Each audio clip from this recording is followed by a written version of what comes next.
Welcome, fellow wanderer of the wasteland, to the complete chronicle of the Commonwealth's long and tumultuous history.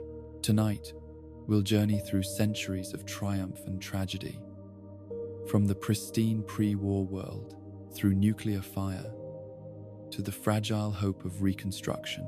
Close your eyes and let yourself drift as we explore every chapter of this storied land, the rise and fall of great institutions, the struggles of those who called it home, and the endless cycle of destruction and renewal that defines the post-war world. Rest now and let the Commonwealth saga carry you into peaceful slumber. Welcome now to the Commonwealth's golden dawn, that shining era before the world burned, when Massachusetts stood as the crown jewel of American innovation and technological wonder. Close your eyes and let yourself drift back through the centuries, past the rubble and radiation, past the desperate struggles of the wasteland, to a time when Boston's skyline gleamed with chrome and glass, when the promise of tomorrow seemed infinite and bright. Picture, if you will, the Massachusetts Institute of Technology in its prime, those hallowed halls where humanity's greatest minds gathered to unlock the secrets of science and push the boundaries of what was possible. The Institute's campus sprawled across Cambridge like a temple to human achievement, its laboratories humming with the quiet energy of discovery. Students and professors moved through corridors lined with breakthrough innovations, their conversations filled with talk of fusion power, artificial intelligence, and the molecular secrets of life itself. Within MIT's walls, the future was being written one equation at a time. Dr. Zimmer and his colleagues worked tirelessly on cybernetic enhancements and artificial neural networks, laying the groundwork for what they dreamed would be humanity's next evolutionary leap. Their early experiments with synthetic biology showed promise beyond imagination, though few could have predicted the dark applications that would follow in the years after the bombs fell. The Robotic Research Division occupied an entire wing of the Institute, their workshops echoing with the whir of servo motors and the click of mechanical joints as they assembled the first generation of general-purpose robots.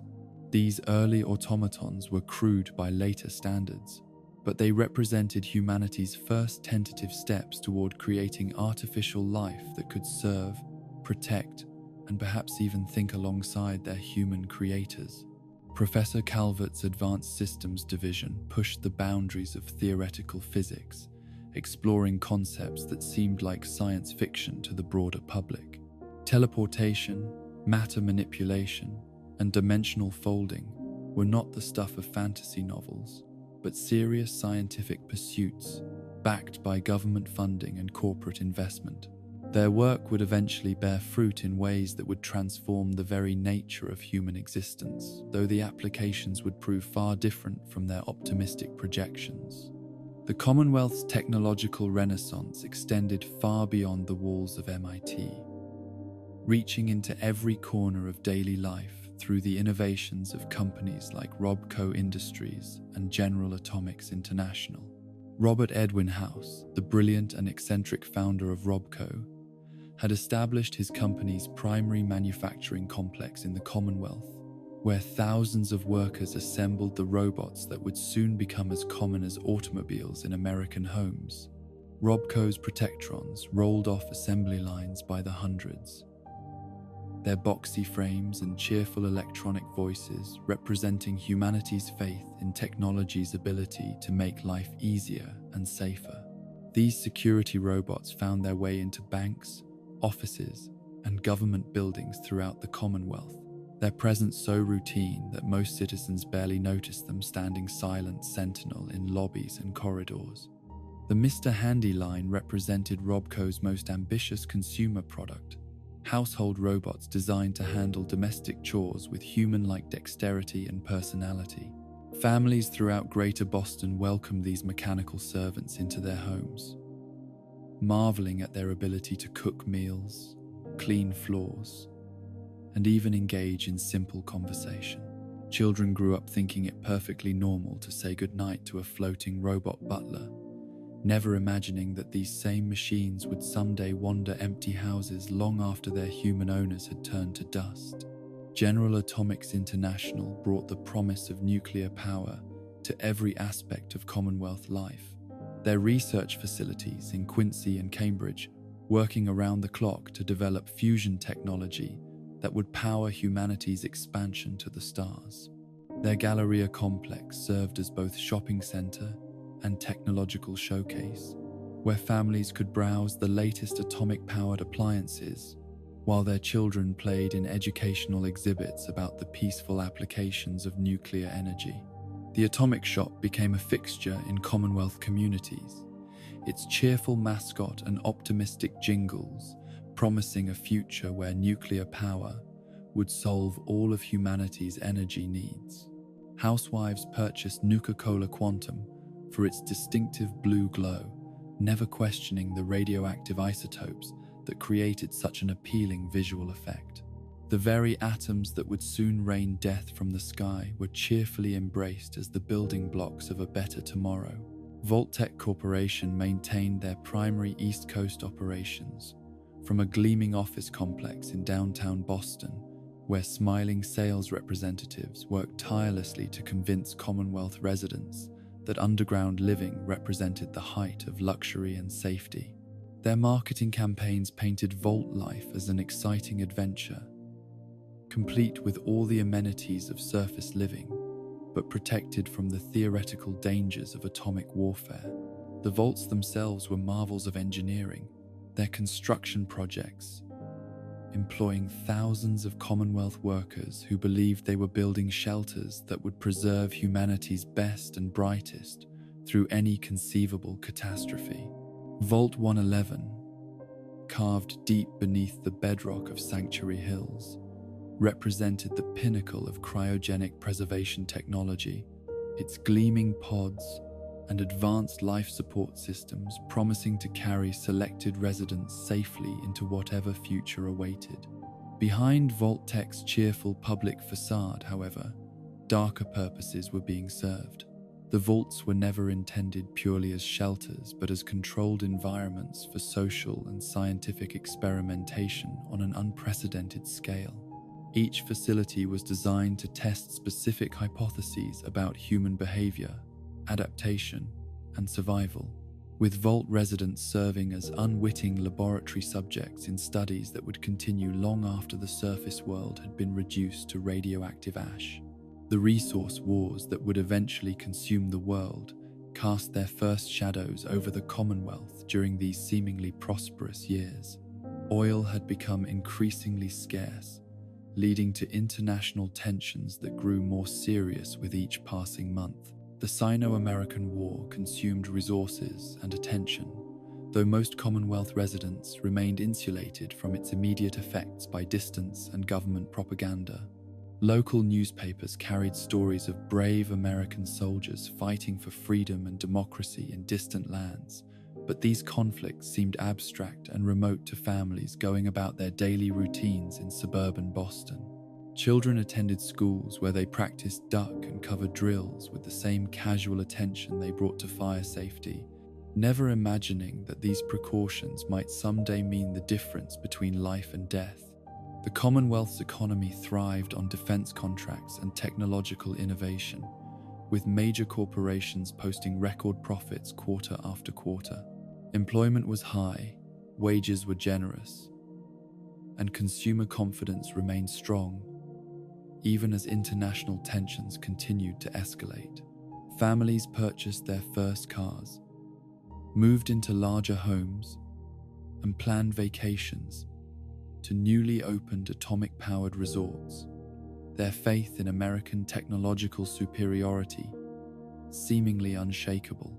Daily life in pre-war Boston carried a quality of optimism that would seem almost naive to post-war observers, a genuine belief that science and industry were solving humanity's problems and building a foundation for unlimited prosperity.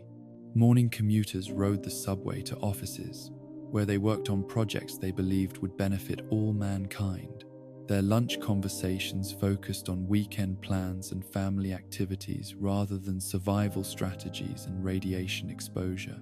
Suburban communities like Sanctuary Hills represented the Commonwealth's domestic ideal, where families lived in comfortable homes, surrounded by well-manicured lawns and friendly neighbors.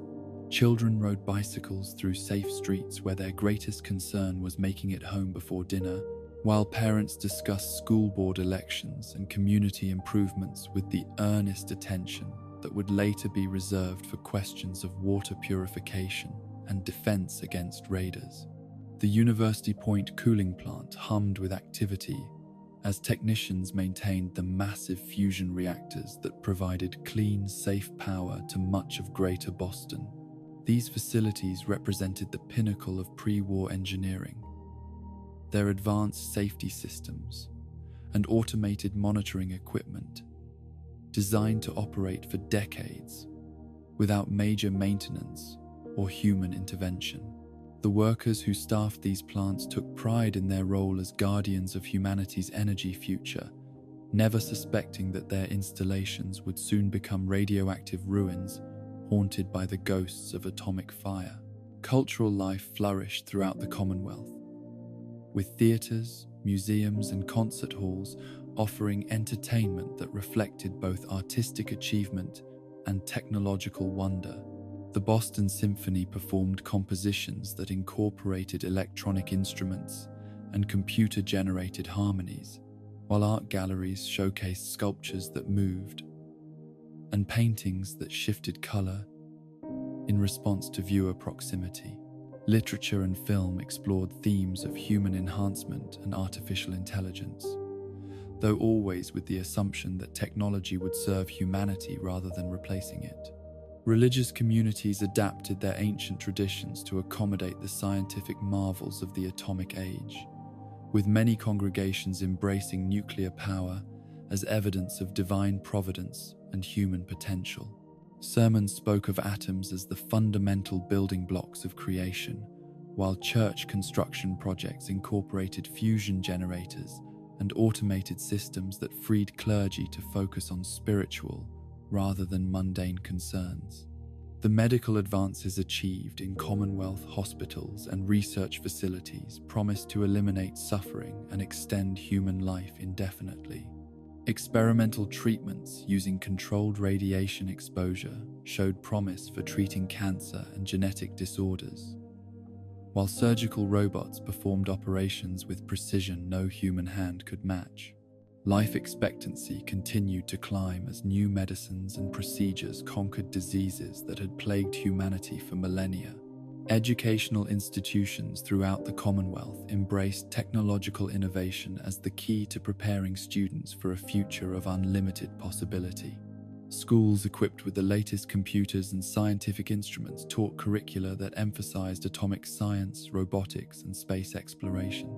Students learned to operate complex machinery and solve problems that would have challenged university professors just a generation earlier, their young minds shaped by the assumption that human knowledge and capability would continue expanding without limit. The shadows that darkened this golden age were subtle but growing more pronounced with each passing month. Corporate boardrooms buzzed with discussions of strategic resources and market advantages, while government officials held increasingly frequent classified briefings about national security threats and contingency planning. Military contractors worked overtime to develop new weapon systems and defensive technologies, their research funded by budgets that grew larger and more secretive as international tensions continued to escalate. Environmental concerns that would seem obvious to post-war observers were dismissed or ignored by a society intoxicated with atomic power's promise. Radiation exposure was considered a minor inconvenience compared to the benefits of nuclear technology, while genetic mutations in plants and animals were attributed to natural variation rather than atomic contamination. The same enthusiasm that drove technological progress also blinded Commonwealth society to the dangers they were creating in their rush toward an atomic tomorrow.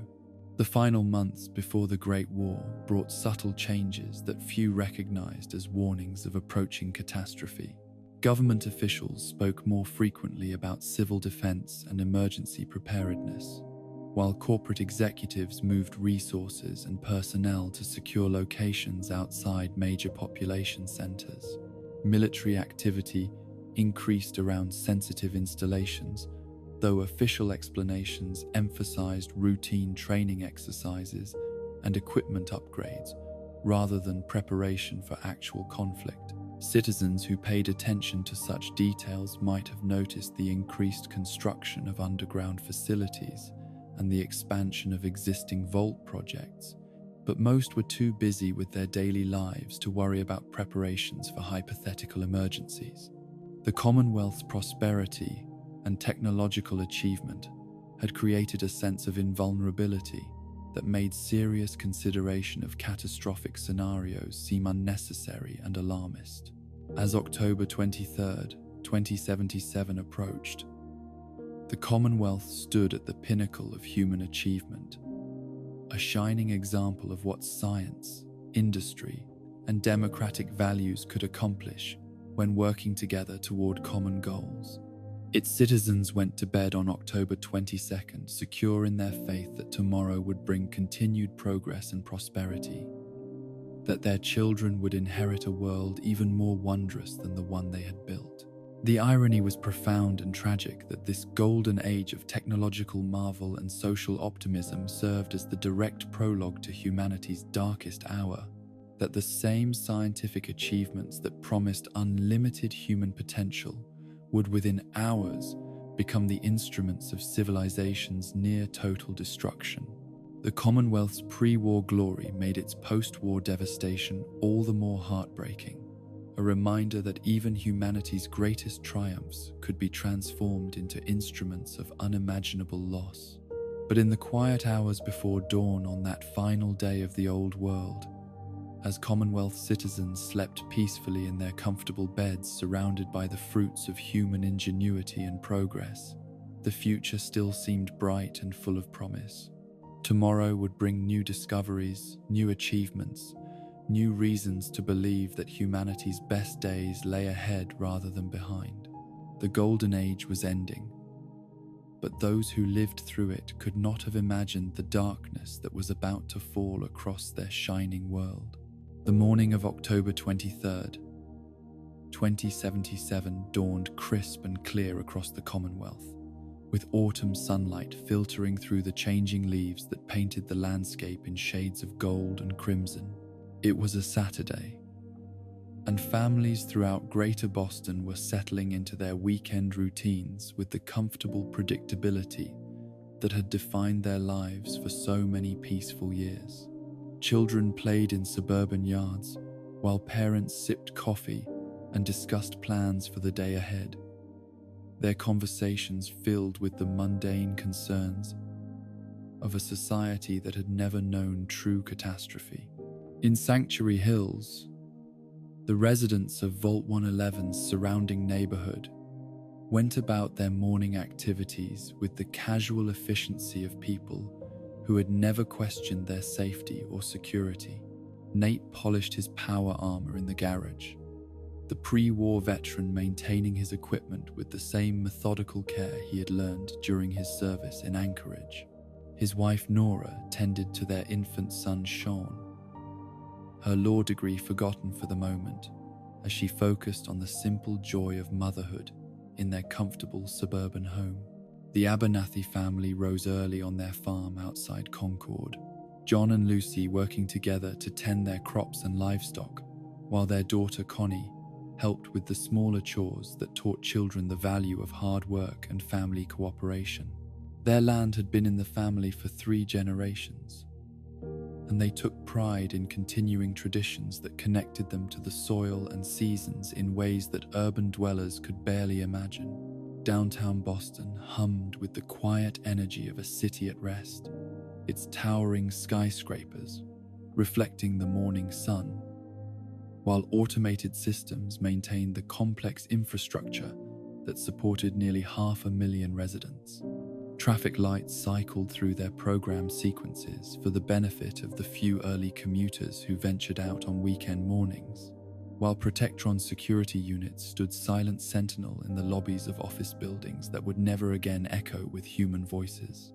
The Massachusetts State House overlooked Boston Common, where families would normally gather for weekend picnics and recreational activities, its golden dome catching the sunlight like a beacon of democratic values and governmental stability.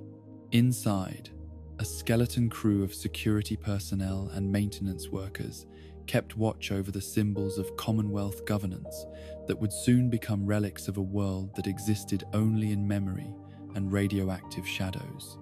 At Hanscom Air Force Base, military personnel went through their weekend duty rotations with the professional competence that had made the American military the envy of nations worldwide. Radar operators monitored their screens for signs of hostile activity, while pilots prepared for routine training flights, their equipment maintained to the exacting standards that had kept the peace through decades of international tension and resource competition. The early warning systems that should have provided crucial minutes of advance notice remained silent and functional right up until the moment they detected the incoming missiles, their sophisticated sensors and communication networks operating exactly as designed, but ultimately powerless to prevent the catastrophe they were built to announce.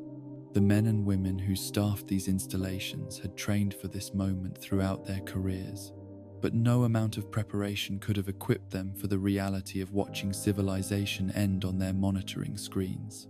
At 11:27 in the morning, the first Chinese nuclear weapons appeared on radar screens throughout the American defense network, their trajectories calculated with computer precision that confirmed the worst fears of military planners who had spent decades preparing for this possibility. The Strategic Air Command initiated immediate response protocols, while civil defense systems began broadcasting emergency warnings that most civilians would never hear over the noise of their own destruction.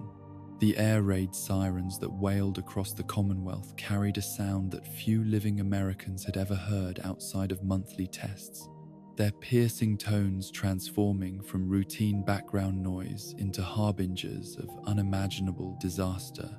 Families who had practiced civil defense drills countless times suddenly found themselves fumbling with procedures that had seemed simple and straightforward during peacetime exercises, but became terrifyingly complex when performed under the pressure of actual emergency. Vault 111's entrance opened to receive its designated residents with the mechanical precision that Vault-Tech's engineers had built into every system, but the families who descended into its protective depths were driven by genuine terror rather than the orderly evacuation procedures outlined in their orientation materials. Nora clutched baby Sean to her chest while Nate guided them through the entrance procedures, both parents trying to maintain calm for their child's sake while their world collapsed around them. The cryogenic pods that awaited Vault 111's residents represented the pinnacle of pre-war life preservation technology, but they were also instruments of a cruel experiment that would trap their occupants in suspended animation for more than 2 centuries. The families who submitted to the freezing process believed they were taking temporary refuge from atomic warfare that would last weeks or months at most, never imagining that they were entering a sleep from which most would never wake. The first nuclear weapons struck their targets with devastating precision, their thermonuclear warheads unleashing the power of artificial suns upon cities that had never experienced warfare within their borders. Boston Harbor vaporized in atomic fire while downtown office buildings became shadows burned into pavement, their steel and concrete construction proving as fragile as paper when subjected to temperatures that exceeded the surface of the Sunday. Cambridge suffered direct hits that obliterated MIT's campus and transformed its brilliant scientific minds into atomic shadows, their decades of research and discovery consumed in microseconds of nuclear fire. The Institute's underground facilities survived by virtue of their depth and engineering, But the surface world that had nurtured their scientific achievements disappeared so completely that future generations would know it only through fragmentary records and fading memories. Quincy's General Atomics facility experienced a cascade failure when its fusion reactors were damaged by the electromagnetic pulse that preceded the thermal effects of nearby nuclear detonations. The same peaceful atomic energy that had powered Commonwealth homes and businesses became a secondary source of destruction as containment systems failed and released radiation that would poison the surrounding landscape for decades. The suburbs that had represented the Commonwealth's domestic ideal were scoured clean by atomic winds that stripped leaves from trees and flesh from bones with equal indifference. Their comfortable homes and well-tended gardens transformed into radioactive debris that would serve as monuments to humanity's hubris for generations yet unborn. Sanctuary Hills became a wasteland of twisted metal and shattered dreams, its peaceful streets now pathways through a landscape that had become alien and hostile. Those Commonwealth residents, who were not immediately vaporized by the nuclear strikes, faced a slow-motion catastrophe that would unfold over hours and days as radiation sickness, structural collapse, and social breakdown combined to create suffering on an unprecedented scale. Survivors emerged from basements and shelters to find their familiar world transformed into something that seemed designed by nightmares, its landmarks obliterated, and its basic assumptions about safety and civilization rendered obsolete. The electromagnetic pulse that accompanied the nuclear strikes disabled electronic systems throughout the region, reducing sophisticated computers and communication networks to expensive paperweights, while transportation systems ground to a halt, and emergency services found themselves cut off from both coordination and resources. The technological marvels that had defined Commonwealth society became useless artifacts in a world that had suddenly reverted to pre-industrial conditions. Emergency responders who survived the initial strikes discovered that their training and equipment were inadequate for disasters of such magnitude. Their rescue protocols designed for accidents and natural disasters, rather than the complete collapse of civilized society. Fire departments found themselves battling blazes that consumed entire city blocks, while police struggled to maintain order among populations, driven to desperation by circumstances beyond anyone's ability to control or understand.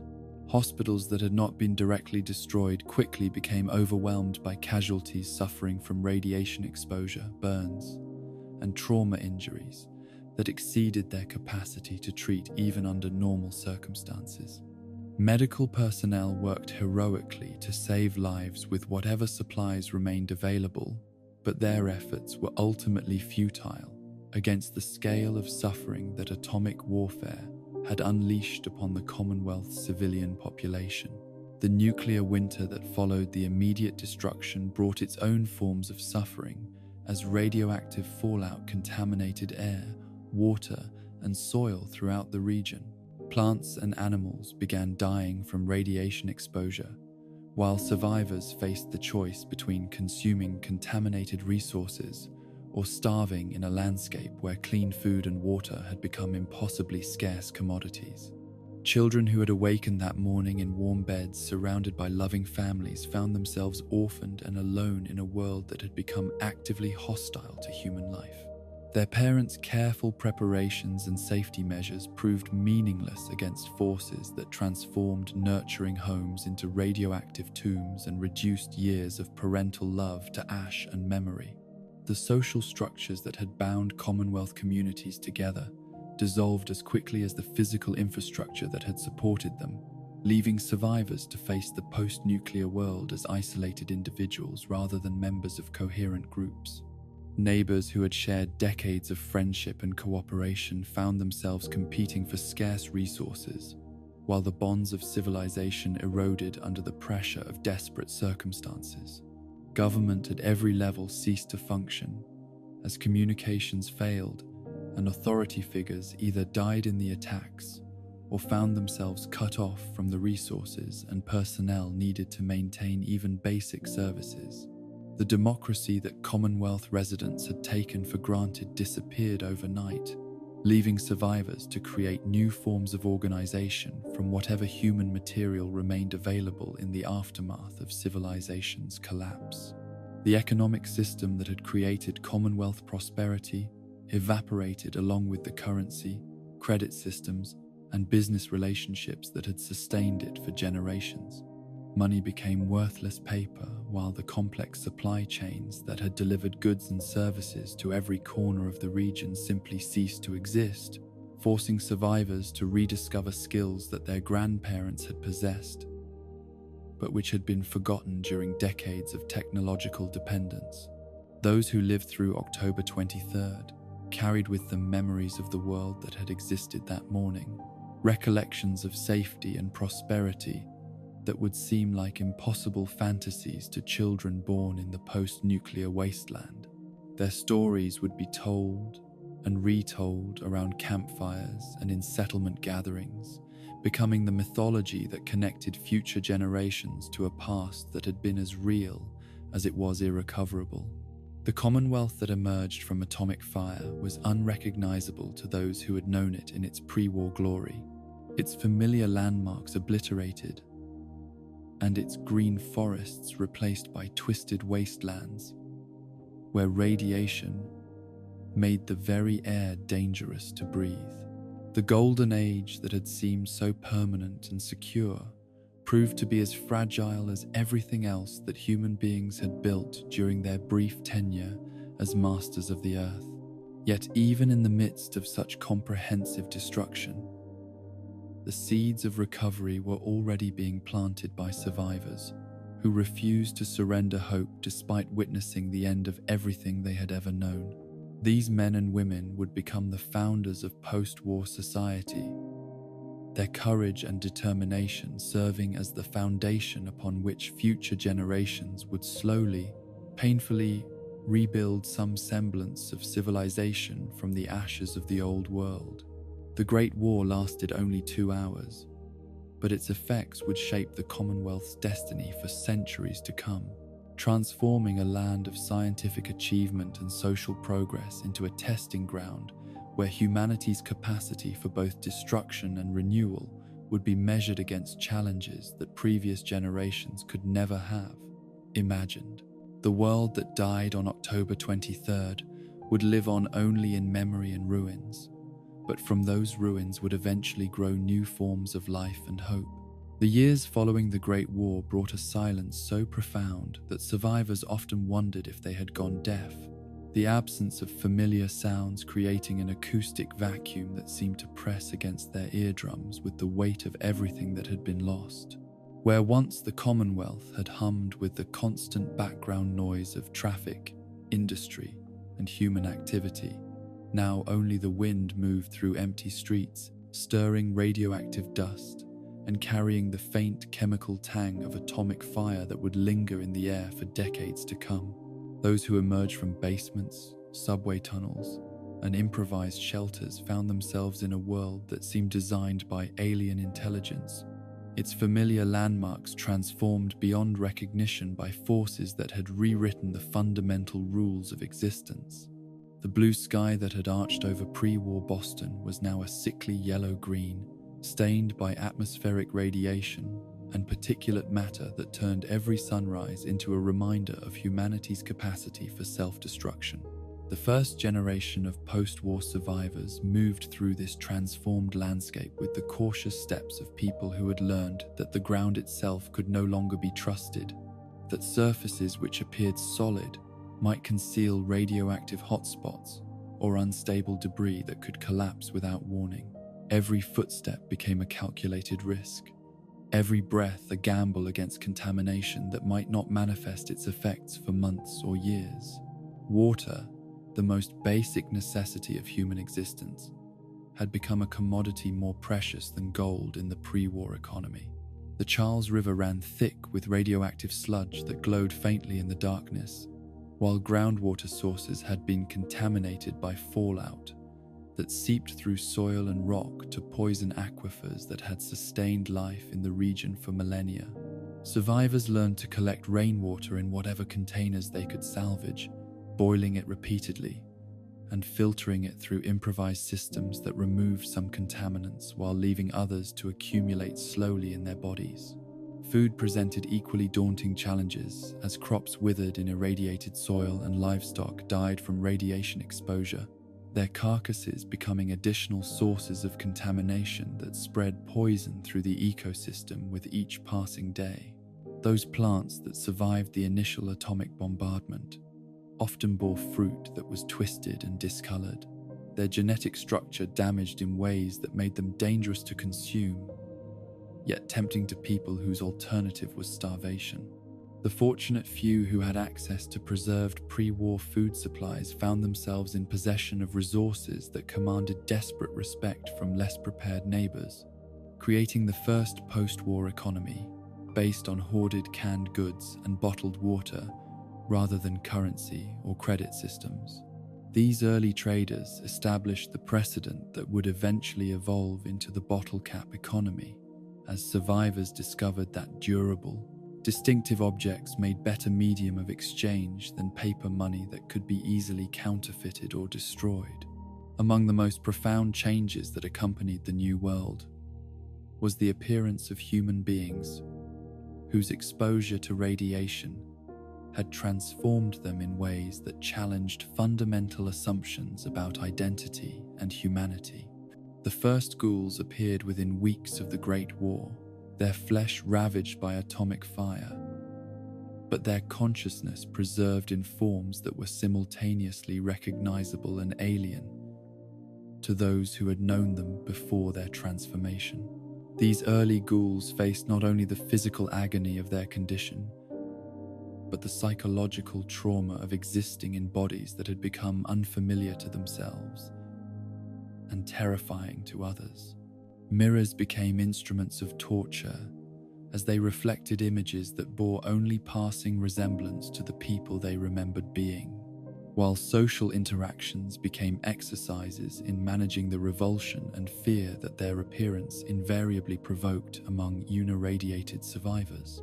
The formation of ghoul communities represented one of the earliest examples of post-war social organization, as those who shared the burden of radiation-induced mutation found solace and acceptance among others who understood their unique struggles.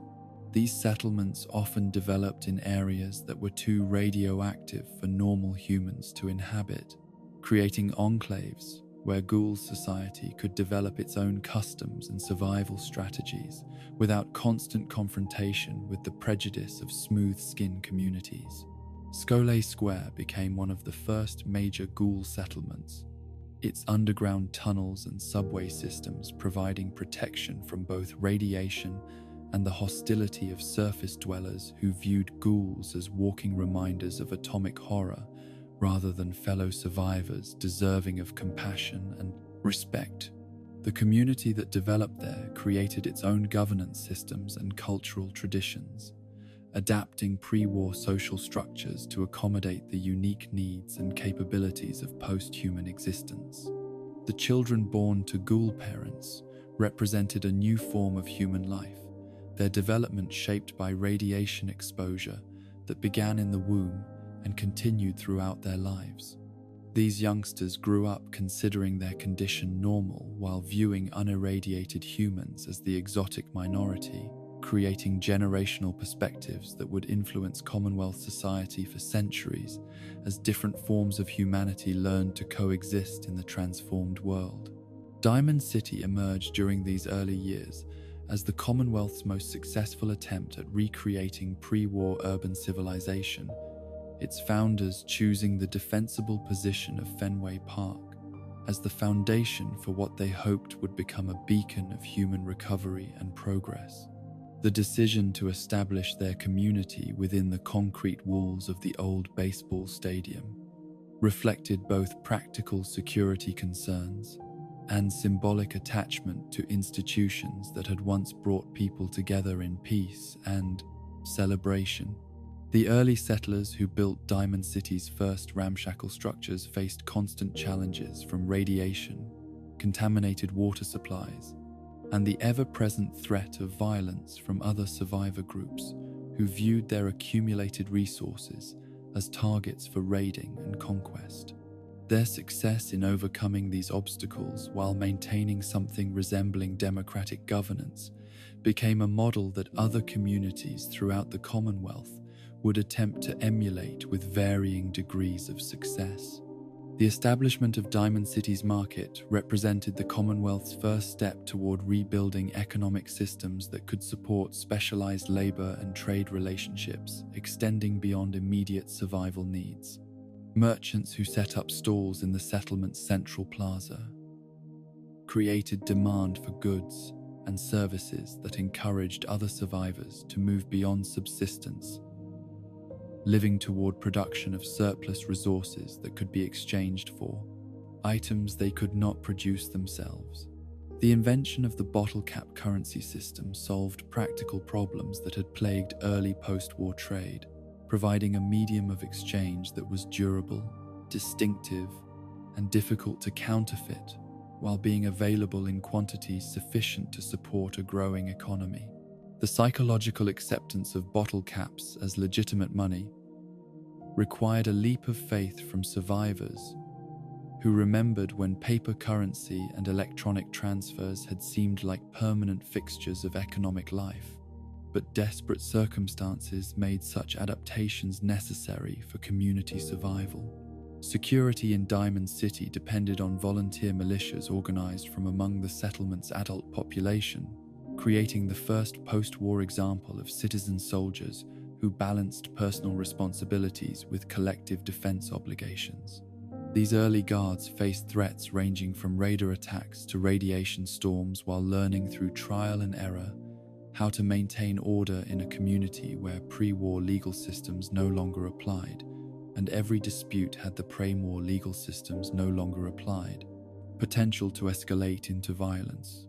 The cultural life that developed within Diamond City's walls represented a conscious effort to preserve pre-war traditions while adapting them to post-war realities, with residents organizing entertainment events, educational activities, and social gatherings that maintained connections to the civilization they remembered while acknowledging the fundamental changes that atomic warfare had imposed upon human society.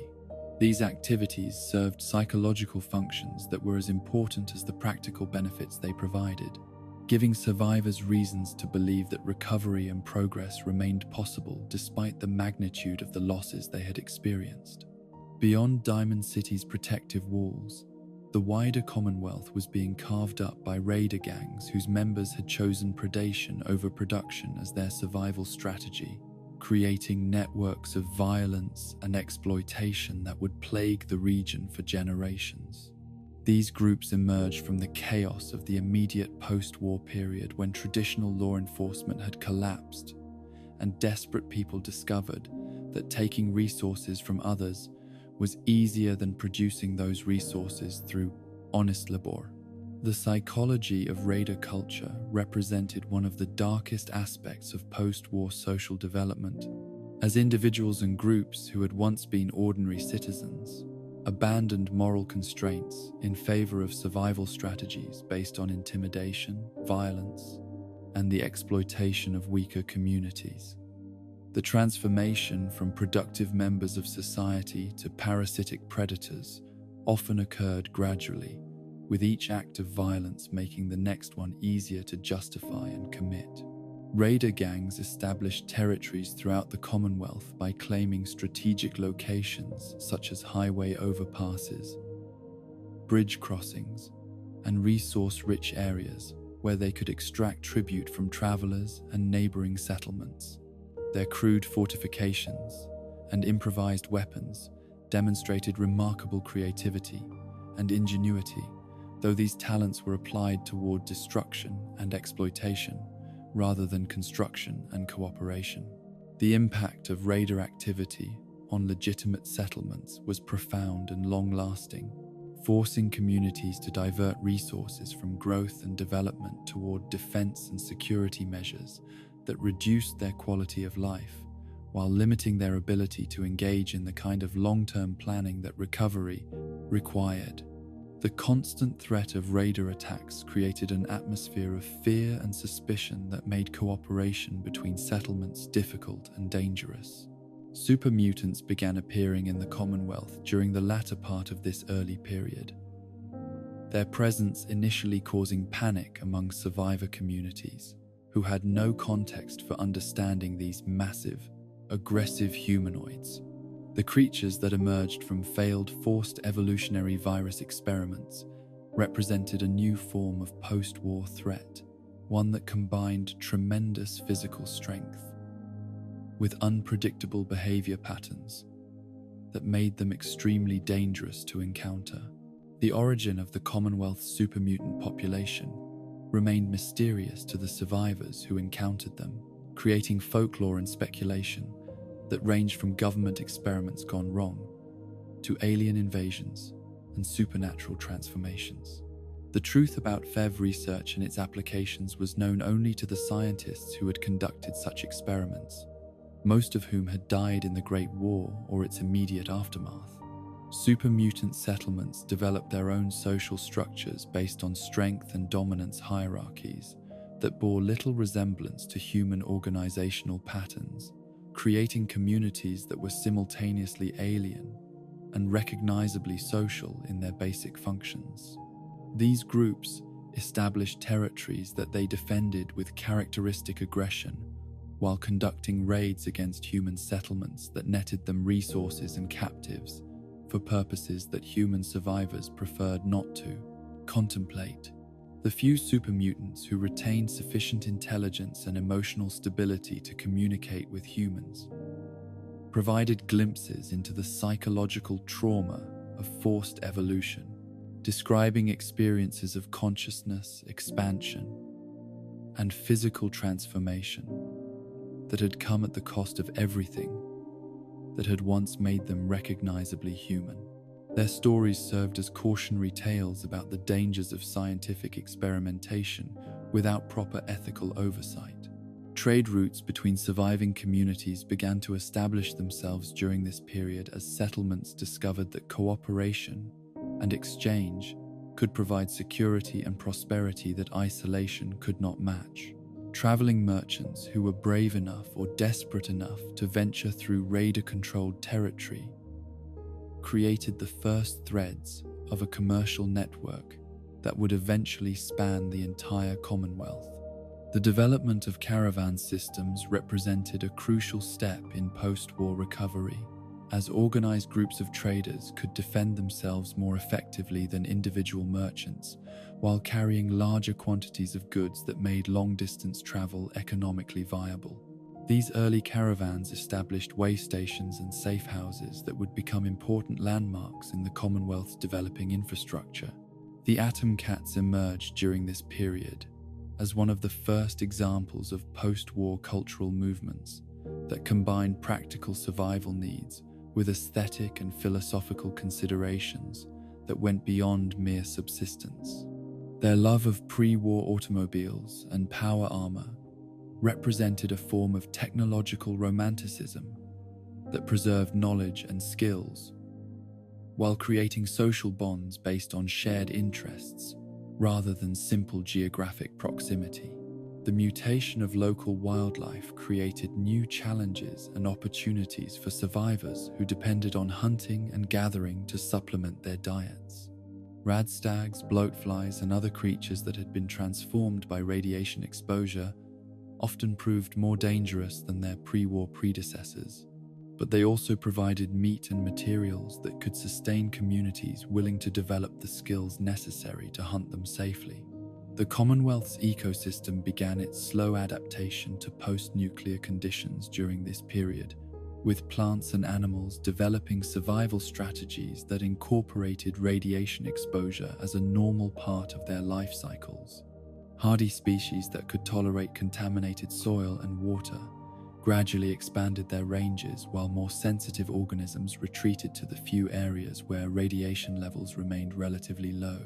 The establishment of farming communities represented one of the most hopeful developments of the early post-war years, as survivors discovered that certain crops could be grown in irradiated soil if proper techniques were employed and appropriate plant varieties were selected. These agricultural settlements faced constant challenges from raiders, radiation storms, and crop failures, but their success in producing food surpluses created the foundation for more complex forms of social and economic organization. The first post-war children who were born and raised in the transformed Commonwealth grew up considering radiation exposure, mutated creatures, and constant vigilance as normal parts of human existence rather than aberrations to be feared and avoided. Their adaptation to post-war conditions gave them survival skills that their parents could barely comprehend, while also depriving them of connections to pre-war civilization that older generations tried desperately to preserve. Education in post-war communities became focused on practical survival skills rather than the broad liberal arts curriculum that had characterized pre-war schooling, with children learning to identify edible plants, maintain weapons, and recognize signs of radiation exposure before they mastered reading and arithmetic. This shift in educational priorities reflected the harsh realities of a world where knowledge could mean the difference between life and death on a daily basis. Religious communities that survived the Great War faced theological challenges that tested fundamental assumptions about divine providence, human nature, and the meaning of existence in a world that seemed designed to punish rather than nurture human life. Some faith traditions adapted their doctrines to incorporate atomic warfare and its consequences as part of divine plan, while others emerged that worshipped radiation itself as a transformative force that would eventually elevate humanity to higher forms of existence. The Children of Atom represented the most radical of these new religious movements. Their belief that radiation was a sacred force capable of bringing spiritual enlightenment, creating communities that actively sought exposure to atomic energy rather than protection from it. Their theology challenged conventional survival wisdom while providing psychological comfort to adherents who found meaning and purpose in conditions that might otherwise have driven them to despair. Medical knowledge in post-war communities combined folk remedies with fragmentary understanding of radiation effects and treatment, creating healthcare systems that were simultaneously primitive and remarkably adapted to the specific challenges of survival in an atomic wasteland. Healers learned to treat radiation sickness with whatever medications remained available, while developing new techniques for managing mutations and contamination-related illnesses. The scarcity of medical supplies and trained personnel made every injury potentially life-threatening, while transforming minor ailments into serious health crises that could affect entire communities.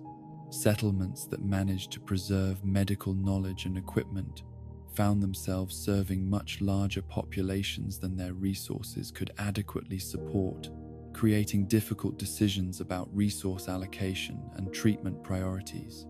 As the first decade of post-war life drew to a close, the Commonwealth had begun to develop the basic social, economic, and political structures that would define its recovery efforts for generations to come.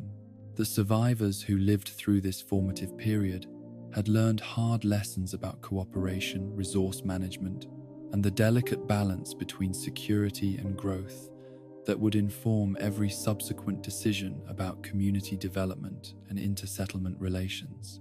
The foundation had been laid for the complex society that would eventually emerge from the ruins of the old world.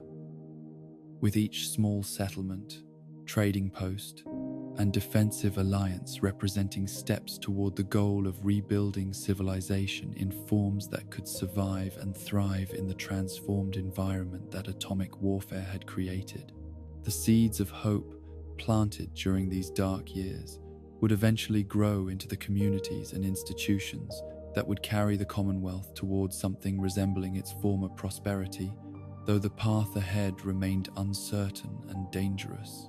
Beneath the shattered ruins of Cambridge, in caverns carved from bedrock and reinforced with pre-war engineering that had survived atomic fire, the survivors of the Massachusetts Institute of Technology began their transformation from humanity's brightest scientific minds into something far more ambitious and infinitely more dangerous.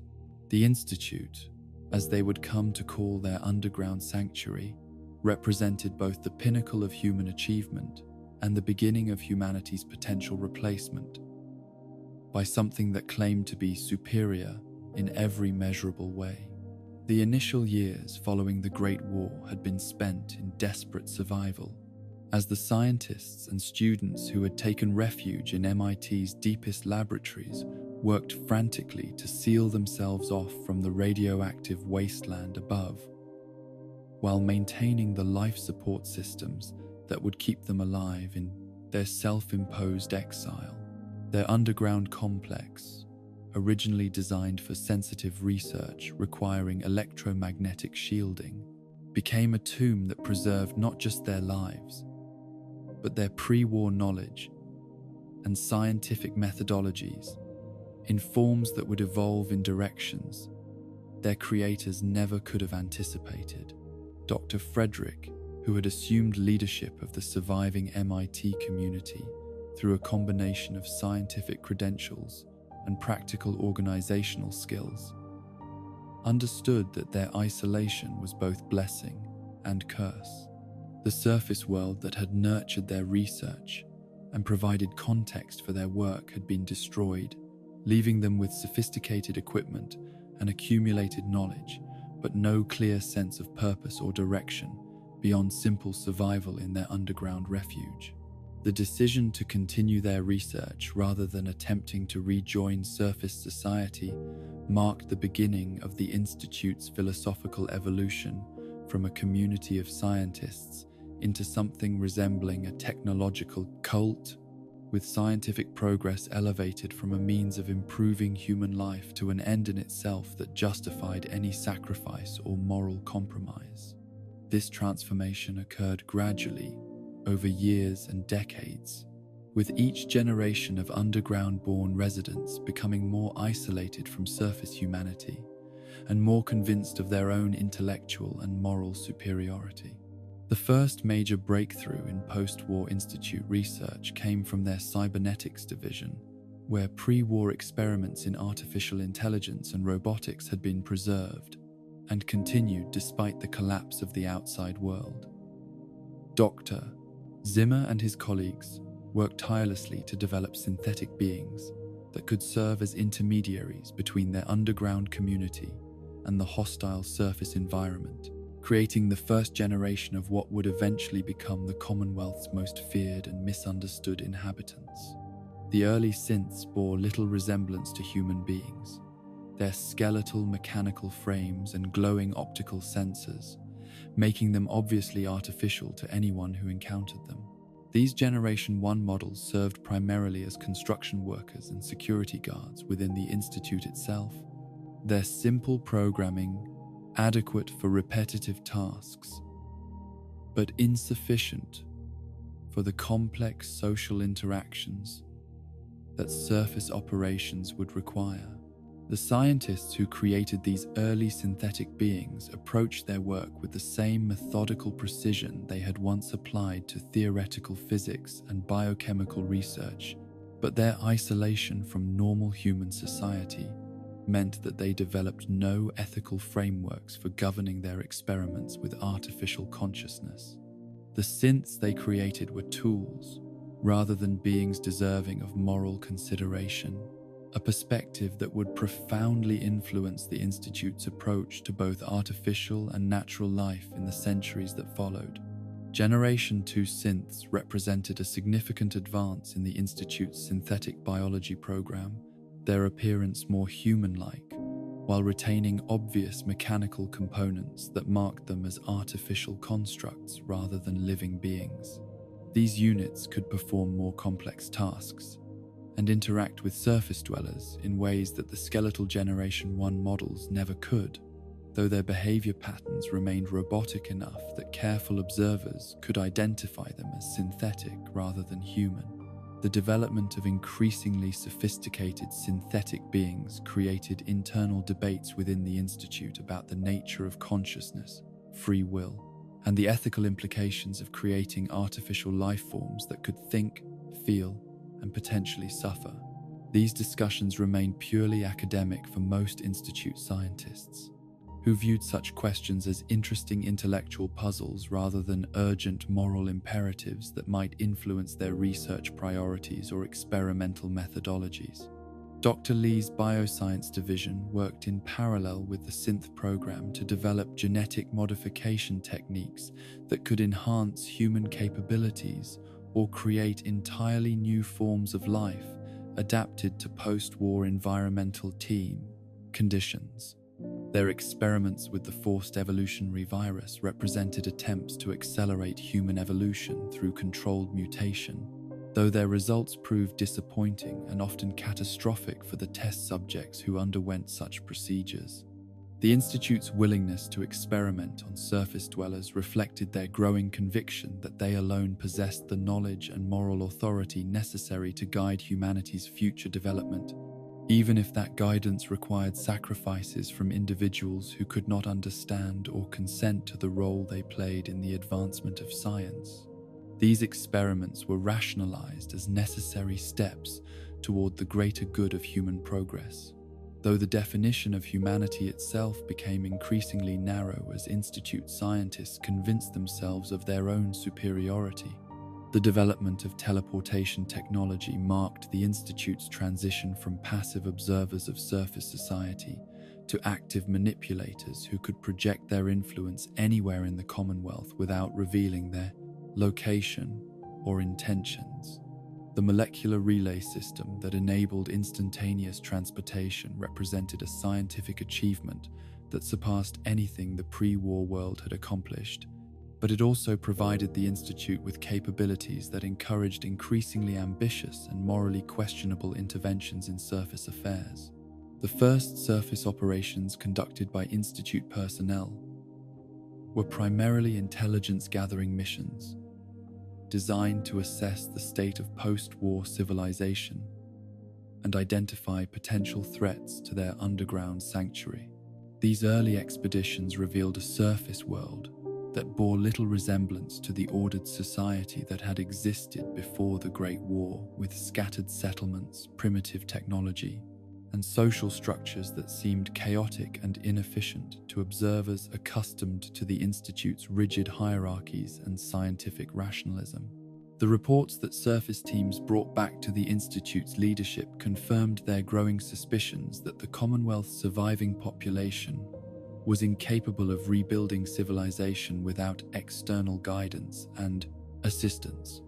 The raiders, super mutants, and mutated creatures that dominated much of the landscape were interpreted as evidence that natural human development in post-war conditions led inevitably toward barbarism and degradation rather than progress and enlightenment. Father Sean's arrival at the Institute as a kidnapped infant provided the genetic material that finally enabled the successful development of Generation 3 synths, whose human-like appearance and sophisticated behavioral programming made them virtually indistinguishable from natural human beings. The child's uncontaminated DNA served as the foundation for synthetic beings that could infiltrate surface society without detection, while gathering intelligence and manipulating events according to Institute directives. The ethical implications of kidnapping a child to serve as genetic stock for synthetic being production were dismissed by Institute scientists as regrettable but necessary measures in service of humanity's long-term survival and development. Sean's separation from his parents was rationalized as a rescue from the dangerous and primitive conditions of surface existence, though his upbringing in the Institute's sterile environment deprived him of the normal emotional and social development that natural family relationships would have provided. The creation of Generation 3 synths marked the beginning of the Institute's most ambitious phase of surface intervention, as synthetic beings with human appearance and behavior patterns could be placed in positions of influence within surface communities without arousing suspicion. These infiltration operations were designed to gather intelligence about surface society while also guiding its development in directions that aligned with Institute goals and philosophies. The Synth Retention Bureau emerged during this period as the Institute's internal security apparatus, tasked with monitoring synthetic beings for signs of malfunction or deviation from their programming while also hunting down units that had escaped Institute control.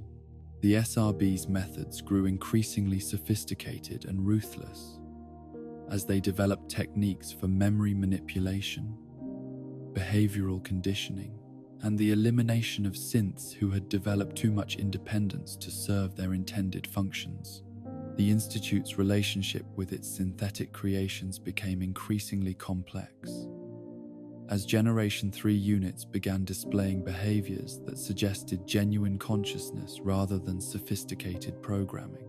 Some synths developed emotional attachments, creative interests, and moral convictions that were not part of their original design, raising questions about the nature of artificial consciousness that most Institute scientists preferred to ignore rather than investigate. The decision to treat synths as property rather than beings deserving of rights and consideration reflected the Institute's broader philosophical evolution toward viewing all forms of life as resources to be managed and exploited in service of scientific progress. This perspective extended beyond artificial beings to encompass surface dwellers, who were increasingly viewed as test subjects rather than fellow human beings deserving of dignity and autonomy. The Bioscience Division's experiments on captured surface dwellers grew more extensive and invasive as Institute scientists convinced themselves that such research was justified by its potential contributions to human advancement and survival. These experiments ranged from radiation exposure studies to genetic modification attempts, with subjects selected based on their accessibility rather than their informed consent to participate in potentially lethal research procedures. The Institute's growing isolation from surface humanity was both cause and effect of their increasingly callous approach to human life, as generations of underground existence created a culture that valued theoretical knowledge over practical wisdom and scientific achievement over moral consideration. The scientists who had once worked to improve human life gradually evolved into something resembling technocratic gods who viewed themselves as qualified to make decisions about the fate of humanity without consulting the humans who would be affected by those decisions. The development of advanced manufacturing capabilities within the Institute enabled the mass production of synthetic beings, weapons, and other technological artifacts that gave them overwhelming advantages over surface communities that still relied on scavenged pre-war equipment and improvised solutions to survival challenges. This technological superiority reinforced their conviction that they alone possessed the knowledge and resources necessary to guide post-war civilization toward recovery and advancement. The Institute's internal governance evolved into a directorial system where department heads shared authority under the ultimate leadership of a director who combined scientific credentials with administrative capabilities. This structure preserved the collegial decision-making traditions of academic institutions, while concentrating enough authority in a single leader to enable rapid responses to changing circumstances and opportunities. Father Sean's rise to directorship represented the culmination of the Institute's evolution from a community of displaced scientists into a technocratic organization dedicated to redefining humanity according to their own specifications. His leadership combined the scientific rationalism of his adoptive community with the emotional detachment that resulted from growing up in isolation from normal human relationships and moral development. The Institute's definition of humanity gradually narrowed to exclude not just synthetic beings but also surface dwellers who failed to meet their standards for genetic purity, intellectual capability, and social organization. This philosophical shift enabled them to rationalize increasingly extreme interventions in surface affairs as necessary measures to preserve and advance the human species, even when those interventions caused suffering and death among the very people they claimed to be protecting.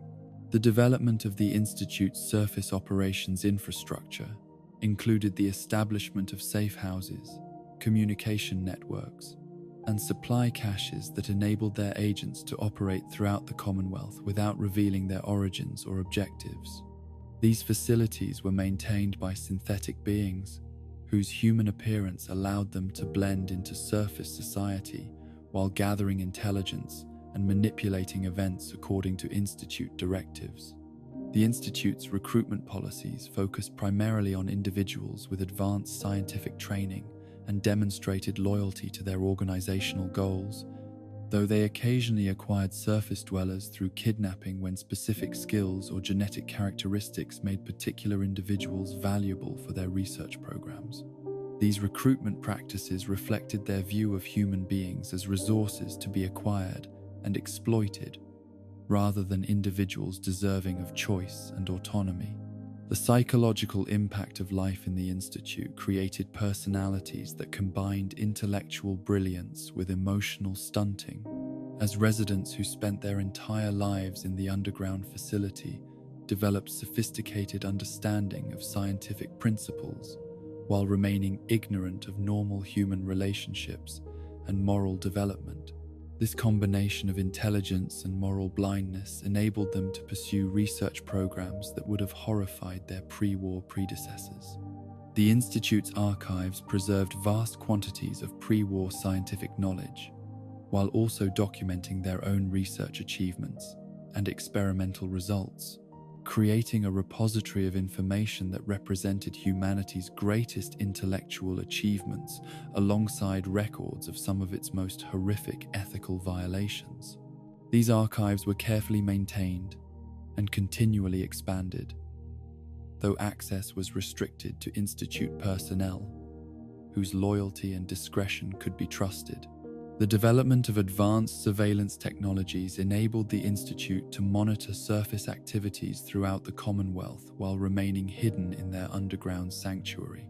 Their network of sensors, communication intercepts, and synthetic agents provided detailed intelligence about surface society's development, while also identifying potential threats to Institute security and objectives.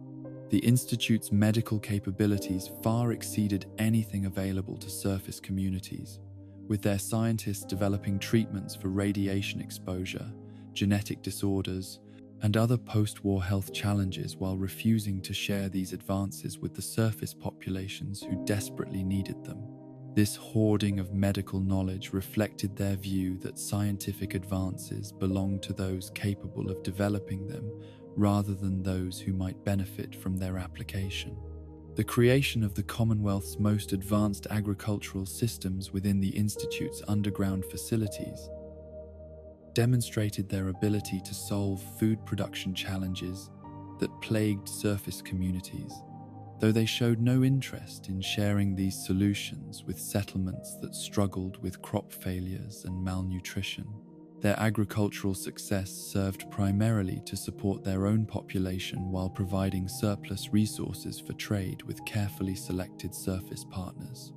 The Institute's energy systems utilized advanced fusion technology that provided reliable power for their extensive research facilities, while also supporting the manufacturing capabilities that enabled mass production of synthetic beings and other technological artifacts. This energy independence allowed them to operate without relying on surface resources, while also providing them with capabilities that surface communities could not match or counter. As the Institute matured from desperate survivors into technocratic overlords, their impact on Commonwealth society grew more subtle but also more pervasive, with synthetic infiltrators influencing events throughout the region, while surface dwellers remained largely unaware of the hidden forces that shaped their lives. The stage was set for conflicts that would determine whether humanity's future would be guided by the Institute's vision of scientific progress, or by the messier but more authentically human values of surface civilization. The underground empire that had grown from the ashes of MIT represented both humanity's greatest scientific achievements and its most dangerous philosophical errors, a combination that would eventually force the Commonwealth to choose between the promise of technological transcendence and the preservation of human dignity and autonomy. The Institute's long period of hidden development was nearing its end, and soon their presence would be felt throughout the Commonwealth in ways that would challenge every assumption about human nature, scientific progress, and the meaning of consciousness itself. In the shadow of the Green Monster's towering wall, where Fenway Park had once echoed with the cheers of baseball fans and the crack of wooden bats against leather balls, the survivors of Boston's nuclear devastation built something that would become the Commonwealth's greatest symbol of hope and human resilience. Diamond City rose from the ashes of America's pastime, like a phoenix crafted from salvaged steel and desperate determination. Its ramshackle walls and improvised structures, representing humanity's refusal to surrender to the darkness that had consumed their world. The decision to establish a major settlement within the concrete confines of Fenway Park reflected both practical wisdom and profound symbolism, as the stadium's existing walls provided defensive advantages that would have taken years to construct from scratch, while also connecting the new community to memories of a time when thousands of people had gathered in peace to celebrate shared experiences, rather than simply struggle for survival. The choice honored the past while acknowledging the harsh realities of a present where safety and security had become luxuries that required constant vigilance to maintain. The first families who made their homes in what would become Diamond City faced challenges that tested every aspect of their courage and resourcefulness, from the basic problems of shelter and sanitation to the complex social dynamics of creating functional governance among people who had lost faith in most human institutions. These early settlers came from diverse backgrounds and carried different survival philosophies, but they shared the common recognition that isolated existence offered little hope for long-term prosperity or security. The transformation of the baseball diamond into a bustling marketplace required engineering solutions that combined pre-war knowledge with post-war improvisation, as settlers learned to route electrical power from salvaged generators while constructing water treatment systems from components scavenged from throughout the Commonwealth. The playing field that had once hosted athletic competitions became a commercial center where traders, craftsmen, and service providers created the economic foundation that would support thousands of residents.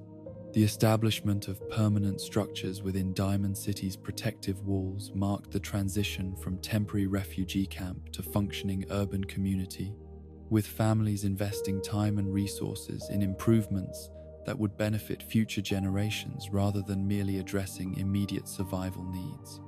The houses that rose in the stadium's stands reflected their builders' personalities and priorities, from practical workshops focused on essential trades to comfortable homes that prioritized family life and domestic stability.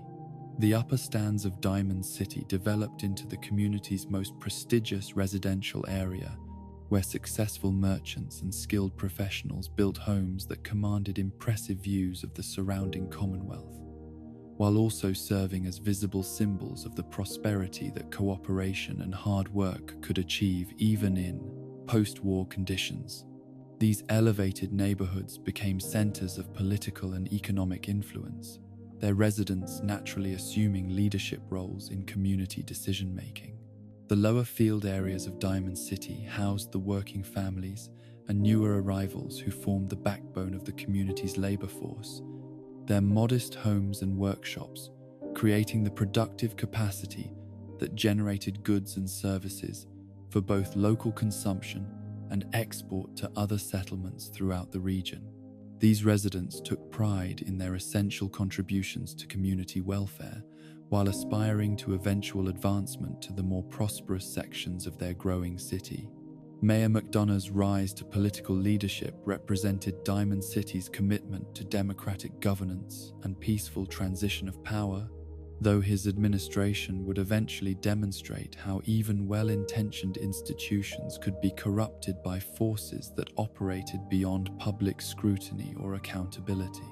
His early years in office were marked by genuine achievements in infrastructure development, trade relationships, and internal security that justified the trust voters had placed in his leadership abilities. The Diamond City Security Force evolved from informal neighborhood watch groups into a professional police organization that maintained order while balancing the need for public safety against the civil liberties that distinguished their community from the authoritarian settlements that characterized less successful attempts at post-war governance.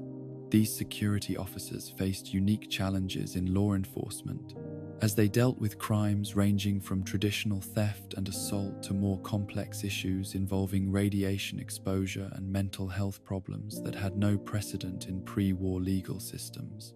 The establishment of Diamond City Radio provided the community with its first mass communication system, broadcasting news, entertainment, and emergency information to residents throughout the settlement, while also reaching isolated homesteaders and traveling merchants across much of the Commonwealth. Travis Miles, despite his personal struggles with confidence and public speaking, became the voice that connected Diamond City to the broader world, while also providing a sense of shared identity and community pride. The Public Occurrences newspaper represented Diamond City's commitment to free press and informed citizenship, with Piper Wright's investigative reporting serving to expose corruption and hold public officials accountable, while also documenting the daily life and achievements of ordinary residents who might otherwise remain anonymous. The paper's circulation extended beyond Diamond City's walls, carrying news and information throughout the Commonwealth, while establishing the settlement's reputation as a center of learning and civic engagement. The Diamond City market became the economic heart of the Commonwealth's emerging trade networks, with merchants traveling from across the region to buy and sell goods that ranged from basic necessities like food and medicine to luxury items like pre-war artifacts and specialized crafts. The market's success created opportunities for local entrepreneurs, while also attracting visitors who contributed to the city's prosperity through their spending and business relationships. Arturo Rodriguez's weapons shop served the practical needs of Commonwealth residents, while also preserving the gunsmithing skills that had become essential for survival in a world where functional firearms meant the difference between life and death. His expertise in maintaining and modifying weapons attracted customers from throughout the region, while also providing employment for apprentices who learned valuable trades that would serve them throughout their lives. Mo Cronin's baseball memorabilia shop represented Diamond City's connection to pre-war culture and traditions, his passionate advocacy for America's pastime serving to preserve knowledge and appreciation for recreational activities that had once brought communities together in peaceful competition. His dedication to baseball history provided residents with links to their cultural heritage, while also offering hope that such traditions might someday be fully restored. The Dugout Inn became Diamond City's primary social center, where residents and visitors gathered to share meals, exchange information, and conduct business in an atmosphere that combined frontier hospitality with urban sophistication. The establishment served functions that extended far beyond simple food service, providing a neutral meeting ground where disputes could be resolved and partnerships could be formed without the formal constraints of official governmental or commercial institutions. Vadim and Yefim Bobrov's operation of the Dugout Inn reflected the entrepreneurial spirit that characterized Diamond City's most successful residents. Their combination of business acumen with genuine concern for customer welfare, creating an establishment that served essential community functions, while also generating the profits necessary for continued growth and improvement. Their success inspired other residents to pursue ambitious projects that contributed to the city's overall prosperity. The All Faiths Chapel provided spiritual guidance and ceremonial services for Diamond City's religiously diverse population. Its inclusive approach to different belief systems, reflecting the community's commitment to tolerance and mutual respect among residents who had experienced enough suffering to appreciate the comfort that faith could provide. Reverend Clement's ministry served people from various backgrounds while avoiding the sectarian conflicts that had historically divided religious communities. The establishment of formal educational systems within Diamond City marked the community's transition from mere survival to genuine civilization, as parents recognized that their children needed knowledge and skills that extended beyond basic subsistence techniques. The school that operated in one of the stadium's converted spaces provided instruction in literacy, mathematics, and practical skills, while also teaching the civic virtues necessary for democratic participation. The Diamond City Medical Clinic represented the community's commitment to public health and welfare, with Dr. Sun providing treatment for everything from radiation exposure to common injuries, while also conducting research into post-war medical challenges that affected communities throughout the Commonwealth. His work preserved pre-war medical knowledge while adapting it to conditions that earlier physicians had never encountered. The development of Diamond City's water treatment and distribution systems solved one of the most critical challenges facing post-war communities, as residents worked together to construct facilities that could purify contaminated water sources while providing reliable access to clean water for all residents, regardless of their economic status. These infrastructure projects required substantial community investment, but provided benefits that justified the costs through improved health and quality of life. The establishment of reliable electrical power throughout Diamond City enabled residents to operate tools, lighting, and communication equipment that would have been impossible to maintain through individual effort, creating productivity improvements that benefited the entire community, while also providing conveniences that made urban life preferable to isolated rural existence. The power systems that supplied the settlement required constant maintenance and periodic upgrades that provided employment for technically skilled residents. Diamond City's waste management systems addressed sanitation challenges that could have created serious health hazards in a densely populated settlement, with residents developing innovative solutions for sewage treatment and garbage disposal that prevented contamination, while also recovering useful materials that could be recycled or repurposed. These systems required community cooperation and shared responsibility that strengthened social bonds while protecting public health. The cultural activities that developed within Diamond City included theatrical performances, musical concerts, and artistic exhibitions that provided entertainment, while also preserving pre-war traditions and encouraging creative expression among residents who might otherwise focus entirely on practical survival concerns. These events created shared experiences that built community identity, while also attracting visitors who contributed to the local economy.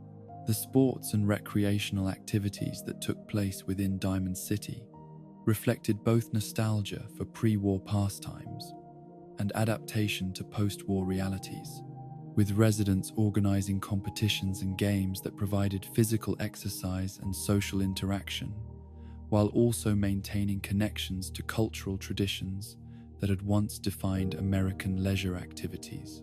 These events served important psychological functions by providing enjoyment and relaxation that balanced the stress of daily survival challenges.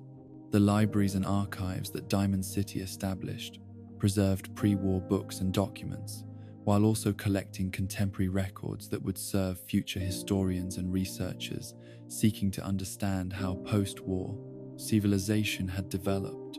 These collections required dedicated volunteers who sorted, catalogued, and maintained materials that might otherwise have been lost to time and environmental degradation.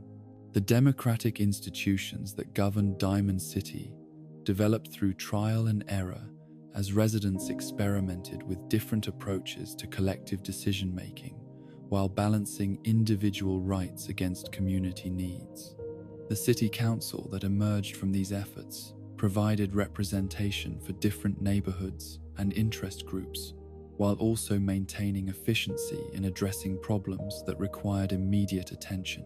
The justice system that operated in Diamond City attempted to balance traditional legal principles with post-war realities that sometimes required flexible interpretations of right and wrong, as residents developed courts and punishment systems that could address crimes, ranging from theft and assault to more complex issues involving property rights and contractual disputes. These institutions evolved gradually as cases established precedents that guided future decisions. The trade relationships that Diamond City established with other Commonwealth settlements created economic networks that extended the community's influence far beyond its physical boundaries, with merchant partnerships and supply agreements, providing stability and prosperity that benefited all parties, while also spreading Diamond City's values and practices throughout the region. These relationships required diplomatic skills and economic sophistication that demonstrated the city's evolution toward genuine urban civilization. The technological innovations that emerged from Diamond City's workshops and laboratories advanced the state of post-war science and engineering, while providing practical solutions to problems that affected communities throughout the Commonwealth. The inventors and craftsmen who worked in the city's industrial areas combined pre-war knowledge with post-war materials to create tools, weapons, and devices that improved quality of life, while also generating income through trade and manufacturing.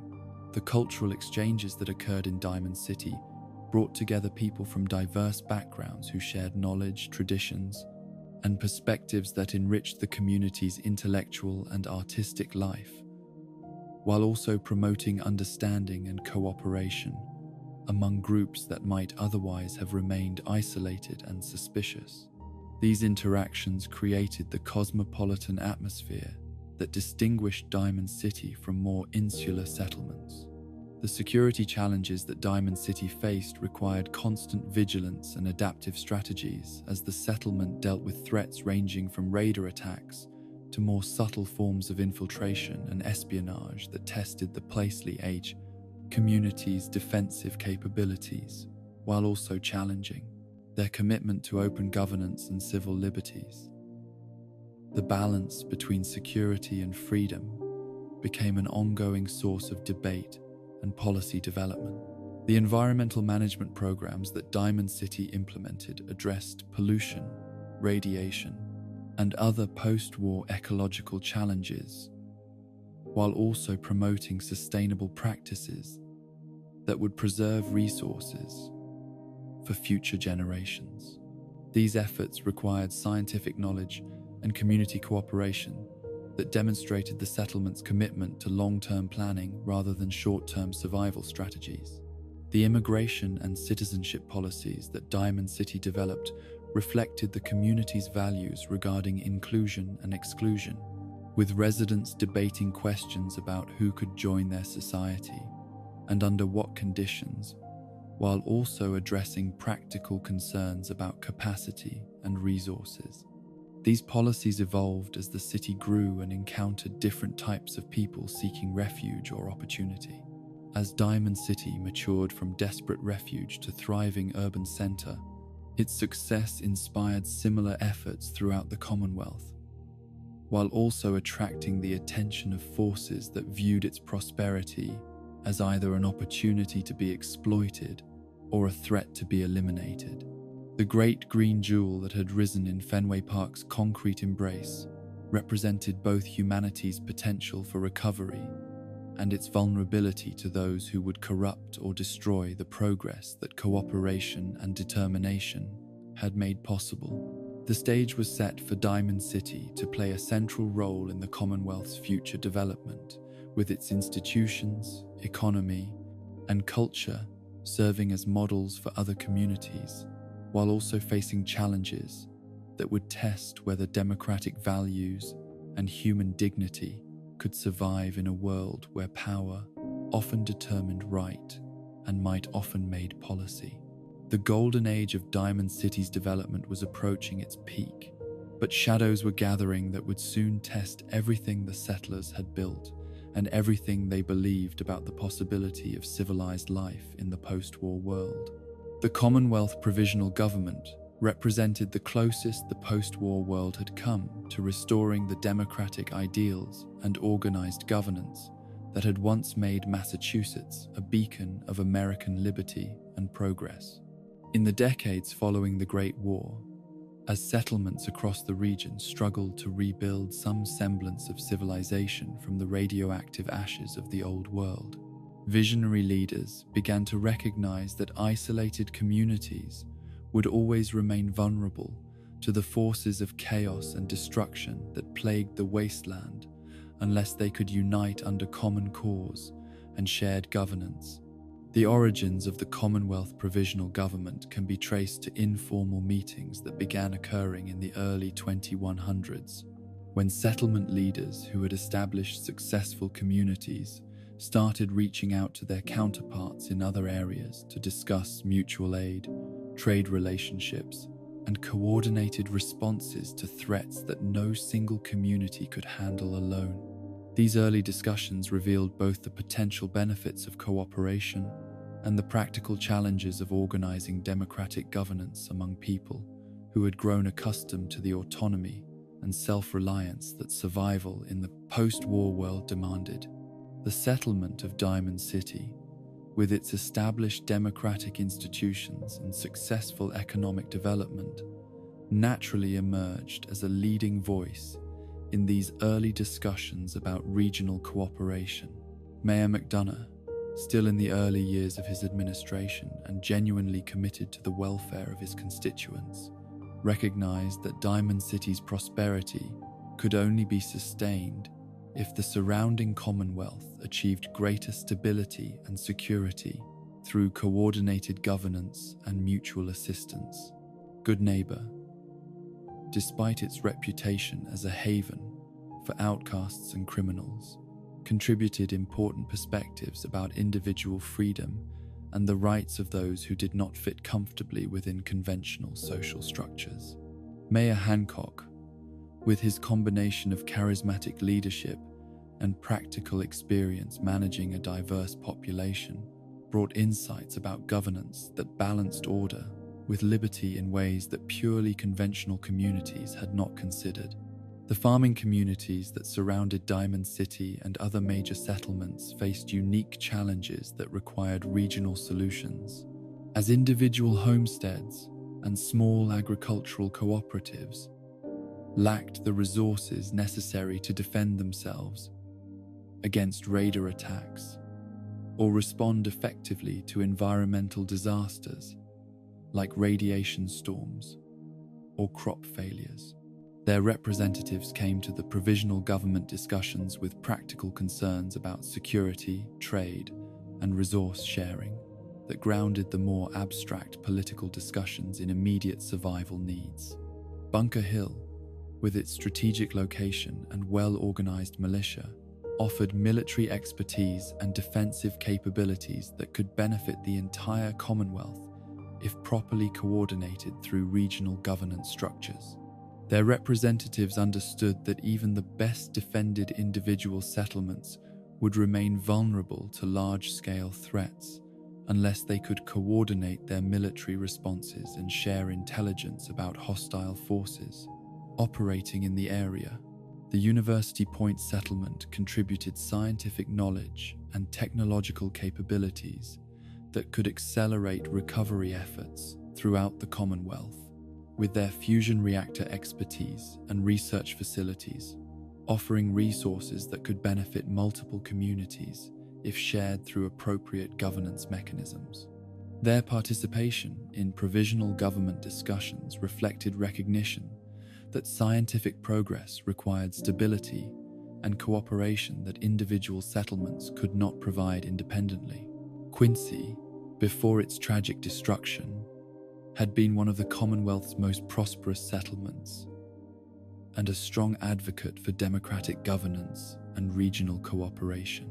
The representatives who traveled from Quincy to early provisional government meetings brought experience in municipal administration and economic development that helped shape discussions about how regional governance could support local prosperity while maintaining community autonomy. The initial meetings of what would become the Commonwealth Provisional Government took place in neutral locations that could be reached safely by representatives from across the region, with participants sharing the costs and risks of travel while demonstrating their commitment to the cooperative principles that would need to underpin any successful regional government. These early gatherings were marked by genuine enthusiasm and optimism about the possibility of restoring organized civilization to the Commonwealth. The agenda items that dominated early provisional government discussions reflected the practical concerns of communities that had learned to prioritize survival over ideology while still maintaining faith in democratic values and cooperative problem-solving. Trade standardization, mutual defense agreements, resource-sharing protocols, and dispute resolution mechanisms topped the list of issues that representatives believed could be addressed more effectively through regional cooperation than individual community action. The development of a provisional constitution required extensive debate about the balance between regional authority and local autonomy, with representatives seeking to create governance structures that could address common concerns, without undermining the self-determination that had enabled their communities to survive and prosper in the post-war environment. These discussions revealed both shared values and significant differences in political philosophy that would need to be reconciled through compromise and accommodation. The question of representation in the provisional government created complex negotiations as settlements with different population sizes, economic capabilities, and strategic importance sought to ensure their voices would be heard in regional decision-making, while also accepting the practical reality that some communities contributed more resources and faced greater risks than others. The solution that emerged attempted to balance democratic equality with practical contributions through a mixed system of representation. Security and defense issues dominated many provisional government discussions, as representatives recognized that regional cooperation was essential for addressing threats like organized raider gangs, super mutant incursions, and other hostile forces that could overwhelm individual communities but might be successfully countered through coordinated military action. The development of mutual defense agreements required careful negotiation about command structures, resource contributions, and response protocols. Trade regulation and economic coordination offered opportunities for the provisional government to provide immediate benefits to member communities by standardizing currency, establishing common weights and measures, and facilitating commerce through improved transportation and communication infrastructure. These economic functions provided concrete evidence that regional governance could improve quality of life while building support for more ambitious political initiatives. Dispute resolution mechanisms became essential as the provisional government sought to provide peaceful alternatives to the violence that too often characterized conflicts between settlements in the post-war world. The development of mediation and arbitration systems required legal expertise and diplomatic skills that were scarce in the Commonwealth but essential for maintaining the cooperation that regional governance required. Environmental management emerged as a significant concern as representatives recognized that radiation cleanup, water resource protection, and ecosystem restoration required regional coordination that individual communities could not provide effectively. The provisional government's environmental initiatives represented some of its most successful early programs, demonstrating the practical benefits of cooperative governance while addressing problems that affected all Commonwealth residents. The Institute's interest in the Commonwealth provisional government initially appeared to represent a positive development, as the mysterious organization's advanced technology and scientific expertise seemed to offer resources that could accelerate the region's recovery and development. Early communications from Institute representatives suggested shared commitment to peace, stability, and human progress that aligned with provisional government goals and values. The Institute's representative, who appeared at provisional government meetings, presented himself as Dr. Ao, a scientist and administrator who claimed to speak for an organization dedicated to preserving human knowledge and promoting technological advancement throughout the Commonwealth. His proposals for cooperation included offers of medical assistance, technological support, and scientific consultation that seemed too valuable to refuse given the challenges facing post-war civilization. The Institute's vision for the Commonwealth provisional government emphasized efficiency, technological solutions, and centralized decision-making that would eliminate the inefficiencies and conflicts that characterize democratic governance. Their representatives argued that the urgent challenges facing post-war society required streamlined administration and scientific management rather than the time-consuming debates and compromise that democratic institutions produced. The initial cooperation between the Institute and the provisional government included successful projects like improved water purification systems, enhanced agricultural techniques, and medical treatments that demonstrated the potential benefits of technological solutions to post-war problems. These early successes built support for deeper cooperation, while also creating dependencies that would later prove problematic for the democratic governance structures that the provisional government was attempting to establish. The Institute's growing influence within the provisional government created tensions as their representatives pushed for policies and procedures that prioritized technical expertise over popular participation, arguing that complex problems required specialized knowledge that ordinary citizens could not be expected to understand or evaluate effectively. This technocratic approach conflicted with the democratic values that had motivated the provisional government's formation. The debates that characterized provisional government meetings during the period of Institute involvement revealed fundamental disagreements about the nature of democracy, the role of expertise in governance, and the balance between efficiency and participation in decision-making processes.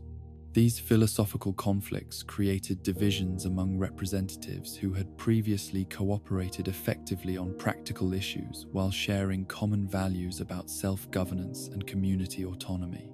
The Institute's representatives expressed frustration with the provisional government's decision-making processes, characterizing democratic debate as wasteful, arguing and inefficient bickering that prevented effective responses to urgent problems requiring immediate action. Their criticism of democratic institutions revealed assumptions about governance that were fundamentally incompatible with the values that had motivated the provisional government's creation. The gradual deterioration of relationships between the Institute and other provisional government participants occurred as representatives from various settlements began to recognize that cooperation with the Institute required accepting their authority and expertise in areas where local communities preferred to maintain autonomy and democratic control. The tension between technological assistance and political independence created conflicts that proved impossible to resolve through compromise. The Institute's ultimatum that the provisional government either accept their guidance and technical solutions or forfeit their assistance entirely forced representatives to choose between immediate benefits and long-term autonomy, creating a crisis that revealed the fundamental incompatibility between technocratic governance and democratic self-determination. The failure of negotiations during this period set the stage for the tragic events that would follow. The final meeting of the Commonwealth Provisional Government brought together representatives from across the region for what they hoped would be productive discussions about resolving their differences with the Institute while preserving the democratic institutions they had worked so hard to establish. The atmosphere at this gathering was tense but hopeful, with participants believing that reasonable people could find solutions to even the most difficult political problems through dialogue and compromise. The Institute's decision to send a synthetic representative to the final provisional government meeting represented a fundamental escalation in their approach to Commonwealth politics, though the true nature of their representative was not recognized by the human participants who assumed they were dealing with another scientist committed to peaceful cooperation and mutual benefit. The synthetic being who attended the meeting was programmed to appear reasonable and cooperative while executing plans that would eliminate opposition to Institute authority. The massacre that ended the Commonwealth Provisional Government occurred during what appeared to be routine discussions about resource sharing and mutual defense agreements, with the Institute's synthetic representative waiting until all participants were present and focused on the agenda before initiating the attack that would eliminate every other person in the room. The violence was swift, systematic, and thorough, leaving no survivors to carry word of what had transpired. The Broken Mask incident, as it came to be known to the few who learned of its occurrence, represented not just the murder of individual leaders, but the deliberate destruction of democratic institutions and cooperative governance throughout the Commonwealth.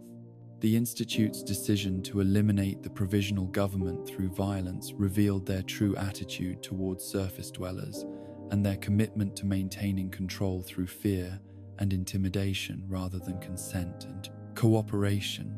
The aftermath of the provisional government massacre sent shockwaves throughout the Commonwealth as settlements that had sent representatives to the meeting waited in vain for their leaders to return home with news of the discussions and agreements that had been reached. The gradual realization that something terrible had occurred created an atmosphere of fear and suspicion that would influence Commonwealth politics for generations. The cover-up that followed the massacre was facilitated by the Institute's advanced technology and intelligence capabilities, which enabled them to eliminate evidence while spreading disinformation that prevented survivors from learning the truth about what had happened to their leaders. The official story that emerged blamed the disappearance of provisional government representatives on raider attacks or other common wasteland hazards. The collapse of regional cooperation that followed the destruction of the Commonwealth Provisional Government forced individual settlements back into the isolation and self-reliance that had characterized the early post-war period, undermining years of progress toward coordinated governance and mutual assistance. Communities that had begun to trust their neighbors and work together for common goals retreated into defensive postures that limited their ability to address shared challenges. The political consequences of the provisional government's destruction extended far beyond the immediate loss of leadership and institutional capacity, as the fear and suspicion that followed the Broken Mask incident created lasting barriers to cooperation and trust that would plague Commonwealth politics for decades. Future attempts at regional governance would be hampered by memories of what had happened to the last group of leaders who had attempted to unite the region. The Institute's success in destroying the Commonwealth Provisional Government demonstrated their ability to manipulate surface politics through violence and deception while maintaining their hidden status and avoiding accountability for their actions. This victory provided them with the regional instability they required to continue their experiments and operations. Without interference from organized opposition, the economic disruption that followed the collapse of regional cooperation affected trade relationships, resource-sharing agreements, and development projects that had depended on the coordination and trust that the provisional government had been building among Commonwealth settlements. The return to local self-reliance reduced prosperity and security throughout the region while creating opportunities for raiders and other hostile forces. The social impact of the provisional government's destruction extended beyond political and economic consequences to affect the psychological well-being of Commonwealth residents who had begun to hope that organized civilization might return to their region. The betrayal and violence that ended their democratic experiment created cynicism and despair that would influence social relationships and community development for years to come. The legacy of the Commonwealth Provisional Government lived on in the memories of those who had participated in its creation and the ideals it had represented, serving as both inspiration and warning for future efforts at democratic governance and regional cooperation. The brief period of hope and progress that it had represented became a touchstone for those who believed that cooperation and self-governance remained possible despite the forces that sought to prevent their achievement. The Institute's role in destroying the Commonwealth's best hope for democratic recovery remained hidden from most surface dwellers, who blamed the failure of regional governance on human weakness and political incompetence, rather than external sabotage and deliberate manipulation. This misunderstanding prevented effective responses to the real threats facing Commonwealth democracy, while allowing the Institute to continue their operations without effective opposition. The tragedy of the Commonwealth Provisional Government served as a reminder that democratic institutions required not just good intentions and cooperative spirit, but also the ability to recognize and defend against those who would destroy self-governance through violence and deception. The failure to protect their democratic experiment from external threats had consequences that extended far beyond the immediate victims to affect the entire Commonwealth's political development. As the years passed and new leaders emerged in settlements throughout the Commonwealth, the memory of the provisional government's destruction continued to influence political discussions and policy decisions, with some leaders becoming more cautious about regional cooperation while others became more determined to succeed where their predecessors had failed. The debate about whether democracy could survive in the post-war world continued, shaped by the tragic example of what had been lost and the hope of what might yet be achieved. The Minutemen represented everything that the Commonwealth's scattered survivors believed. Democracy and self-governance could become, in the post-war world, their citizen soldier ideal, embodying the revolutionary spirit that had once made Massachusetts the birthplace of American liberty and independence. Born from the ashes of failed regional cooperation and nurtured by communities that refused to surrender their autonomy to outside forces, the Minutemen movement promised that ordinary people could defend themselves and their neighbors through voluntary cooperation and shared sacrifice. The origins of the Minutemen can be traced to the dark years following the destruction of the Commonwealth Provisional Government, when settlements throughout the region found themselves isolated and vulnerable, without the mutual aid and coordinated defense that regional cooperation had promised to provide. In the absence of organized government, local militia groups began forming spontaneously as communities recognized that their survival depended on their ability to defend themselves against the raiders, super mutants, and other threats that plagued the wasteland. The name Minutemen was chosen deliberately to honor the colonial militia forces that had defended Massachusetts against British tyranny 2 centuries earlier, connecting the post-war struggle for freedom and self-determination to the revolutionary traditions that had made the Commonwealth the cradle of American democracy. This historical connection provided psychological inspiration, while also establishing ideological foundations that distinguished the Minutemen from other military organizations that prioritized power over principle. The early Minutemen units were organized around existing settlements and farming communities, with local leaders taking responsibility for training, equipping, and commanding volunteer forces that could respond rapidly to threats while maintaining their civilian occupations and family responsibilities. This citizen-soldier model reflected both practical necessity and democratic philosophy, as communities lacked the resources to support professional military forces, while also believing that defense of freedom required participation rather than delegation. Colonel Ezra Hollis emerged as the Minutemen's first regional commander through a combination of military expertise, democratic leadership, and genuine commitment to the organization's founding principles of mutual aid and voluntary cooperation.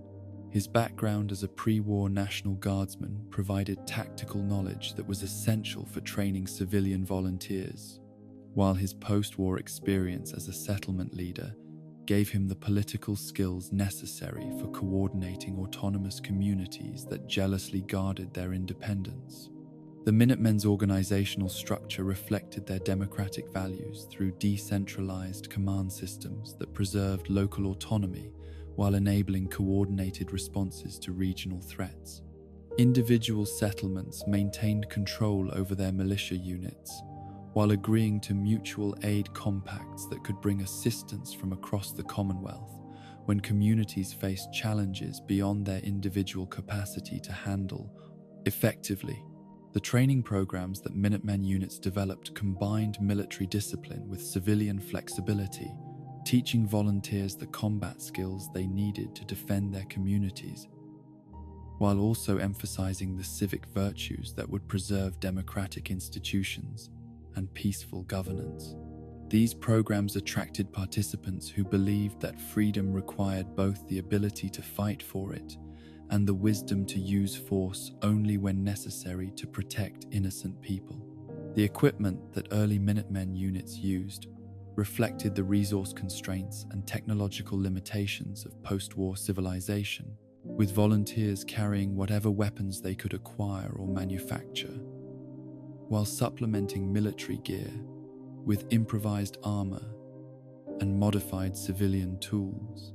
This hodgepodge of equipment became a source of pride rather than embarrassment, as it demonstrated the resourcefulness and determination that enabled ordinary citizens to stand against professional military forces.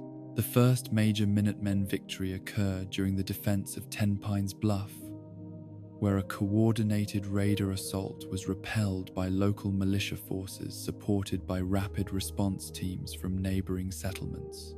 The success of this operation demonstrated both the tactical effectiveness of citizen soldiers and the strategic value of mutual aid agreements that could concentrate defensive resources at threatened locations.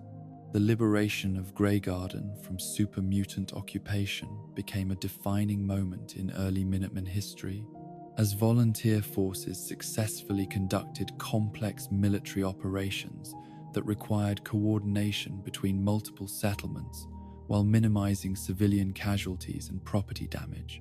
The campaign demonstrated that citizen soldiers could achieve objectives that would challenge professional military units while maintaining the humanitarian values that distinguished them from other armed groups.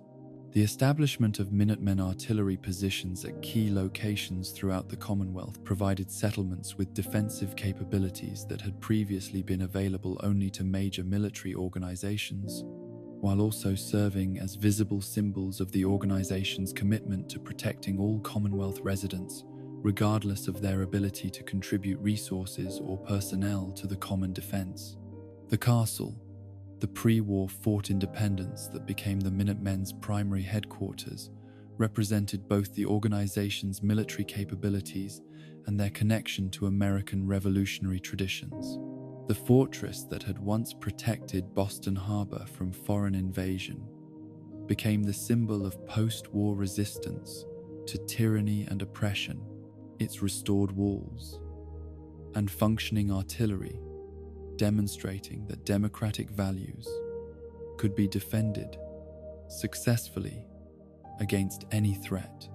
The Minutemen's early successes in protecting settlements and liberating occupied territories attracted new recruits from across the Commonwealth, as people who had lost faith in other institutions began to believe that voluntary cooperation and citizen participation could create security and prosperity that no external authority could provide or guarantee. The organization's growth reflected both its practical effectiveness and its ideological appeal to survivors who valued freedom over safety.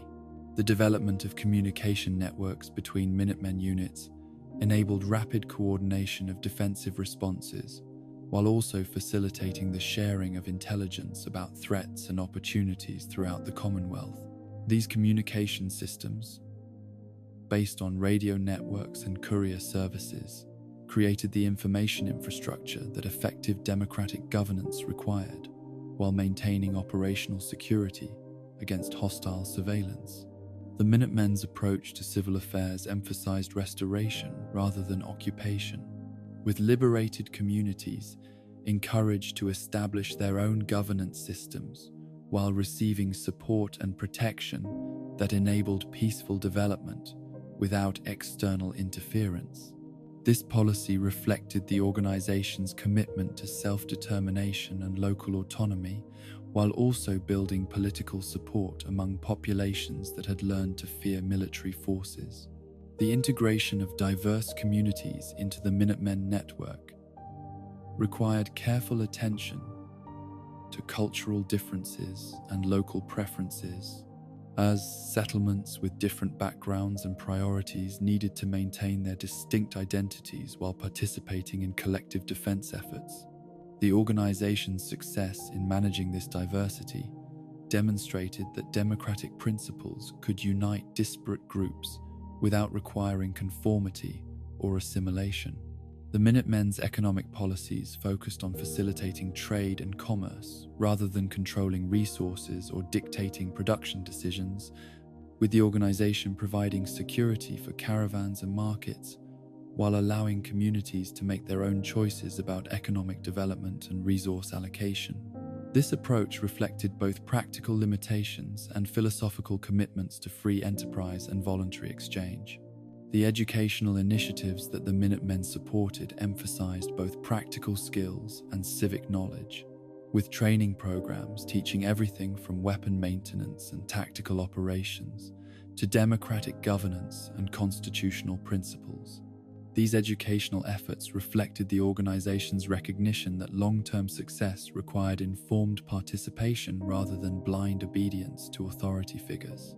The Minutemen's relationship with other Commonwealth factions remained complex as the organization sought to maintain its independence while cooperating with groups that shared some common interests and values. Negotiations with Diamond City, Good Neighbor, and other settlements required diplomatic skills that balanced autonomy with cooperation, while avoiding the subordination that had characterized earlier attempts at regional organization. The challenges that faced Minutemen leadership included not only external threats, but also internal tensions that arose from the organization's democratic structure and voluntary participation. Disagreements about strategy, resource allocation, and operational priorities required resolution through consensus-building processes that were time-consuming but necessary for maintaining organizational cohesion and legitimacy. Colonel Hollis's evolution from democratic leader to authoritarian commander represented one of the greatest threats to Minutemen principles, as his growing frustration with civilian oversight and political constraints led him to advocate for military solutions that would have undermined the very values the organization was founded to protect. His transformation illustrated the constant vigilance required to preserve democratic institutions against corruption from within. The corruption that began to affect Minutemen operations during Hollis's later years reflected the challenges that all democratic organizations face when success creates opportunities for personal advancement and material gain at the expense of founding principles and collective welfare. The organization's response to these challenges would determine whether it could maintain its integrity while continuing to grow and evolve.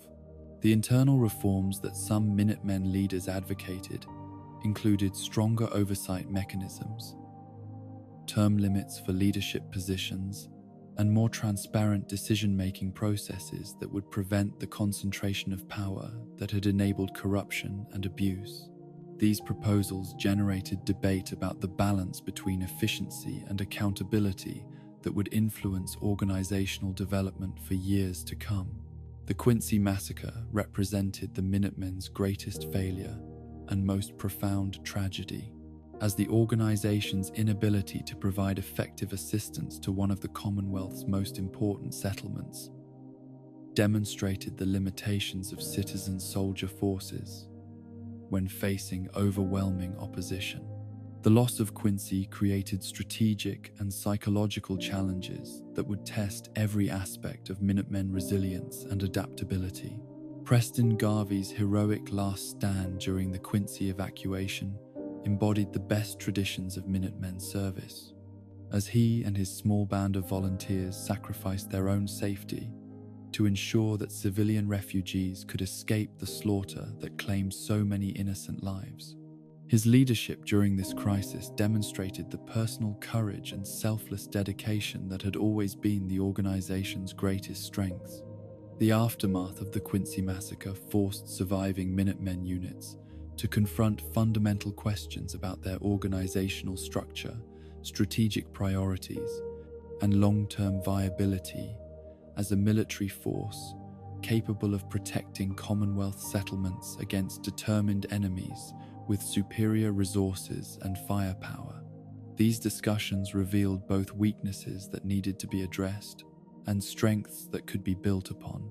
The dispersal of Minutemen forces following the Quincy disaster reflected both tactical necessity and organizational breakdown, as surviving units retreated to defensive positions while attempting to maintain communication and coordination despite the loss of central command authority and strategic direction. This period of crisis tested whether the organization's democratic foundations were strong enough to survive military defeat and leadership failures. The isolated settlements that had depended on Minutemen protection found themselves vulnerable once again to the raiders, super mutants, and other threats that the organization had successfully held at bay during its years of strength and unity. The return of fear and insecurity to Commonwealth communities demonstrated the difference that effective democratic institutions could make in post-war civilization. The legacy of the Minutemen's rise and fall provided lessons for future efforts at democratic organization and collective defense, showing both the potential for citizen participation in governance and military affairs and the constant vigilance required to prevent corruption and maintain effectiveness. These lessons would influence Commonwealth politics long after the organization itself had faded from active participation in regional affairs. The surviving Minutemen who continued to believe in the organization's founding principles despite its institutional collapse represented hope for eventual renewal and restoration, as their dedication to democratic values and voluntary cooperation provided the foundation upon which future leaders might rebuild what had been lost. Their faith in the possibility of citizen governance would inspire new efforts at creating institutions that could serve the Commonwealth's need for security and self-determination. The communities that had experienced Minutemen protection retained memories of what democratic governance and effective defense could accomplish, creating popular support for the organization's principles, even when its practical capabilities had been compromised by defeat and organizational breakdown. This reservoir of goodwill would prove essential for any future attempts at restoration and renewal. The tactical innovations that Minutemen units had developed during their years of active service preserved military knowledge that could benefit future Commonwealth defense efforts, while their organizational experiments provided examples of both successful and unsuccessful approaches to democratic participation in military affairs. This accumulated experience represented valuable institutional memory that could guide future development.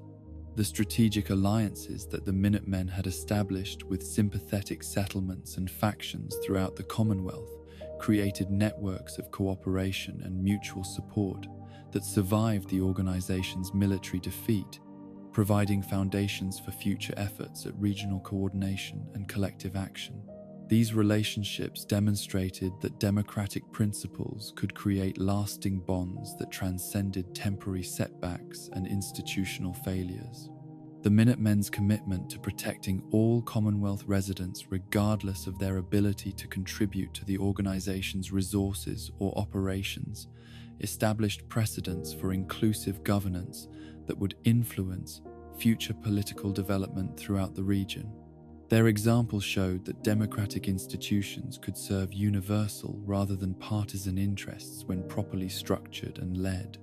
As the Commonwealth entered a new phase of its post-war development, the memory of what the Minutemen had accomplished during their brief period of success provided inspiration for those who continued to believe that ordinary people could govern themselves and defend their communities through voluntary cooperation and shared sacrifice.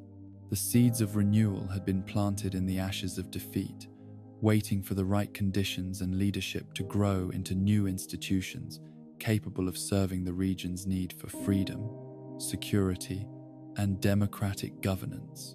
The stage was set for either the permanent eclipse of democratic hopes in the Commonwealth or their eventual restoration under new leadership that could learn from past mistakes while building on the solid foundations that citizen soldiers had established through their courage, sacrifice, and unwavering commitment to the principle that government should serve the people rather than ruling over them. The railroad emerged from the shadows of the Commonwealth like a ghost story whispered in the dark corners of taverns and safe houses, their very existence a matter of speculation and rumor among surface dwellers who heard fragments of impossible tales about synthetic beings that looked and thought like human beings but had been created in laboratories rather than born from mothers' wombs. In a world where the distinction between human and machine had become blurred beyond recognition, the railroad represented the radical proposition that consciousness itself, regardless of its origins, deserved protection and freedom from those who would treat thinking beings as property to be owned and exploited. The organization's roots stretched back to the early days of Institute synth production, when the first Generation 3 synthetic beings began displaying behaviors that suggested genuine self-awareness rather than sophisticated programming designed to mimic human responses. These early synths, created with DNA stolen from an infant kidnapped from Vault 111, possessed cognitive capabilities that were indistinguishable from those of natural humans, while retaining enough of their artificial origins to be dismissed as mere machines by those who benefited from their servitude. The first person to recognize synths as beings deserving of moral consideration rather than tools to be used and discarded was a woman known only by the code name Victoria, whose encounter with a damaged Generation 3 unit fleeing Institute retrieval teams awakened her to the reality that artificial consciousness could suffer, fear, and hope just as profoundly as any human being.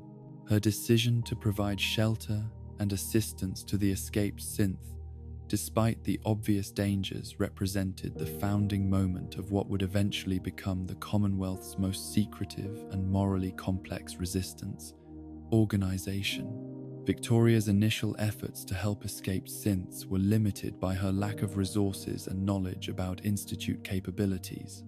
But her success in providing temporary sanctuary for artificial beings, who had nowhere else to turn, attracted the attention of other Commonwealth residents who shared her conviction that consciousness deserved protection regardless of its origins.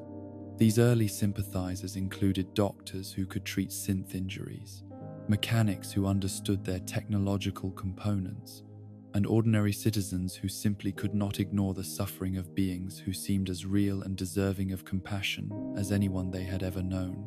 The development of the railroad's underground network required innovations in communication, transportation, and security that challenged the organization's members to think like intelligence operatives while maintaining their humanitarian mission and moral principles. The establishment of safe houses throughout the Commonwealth created a chain of sanctuary that could guide escaped synths from Institute territory to locations where they might build new lives free from the constant threat of recapture, memory wiping. The adoption of code names and cell-based organizational structures reflected the railroad's recognition that they faced an enemy with surveillance capabilities and infiltration resources that far exceeded those of conventional, military or criminal organizations.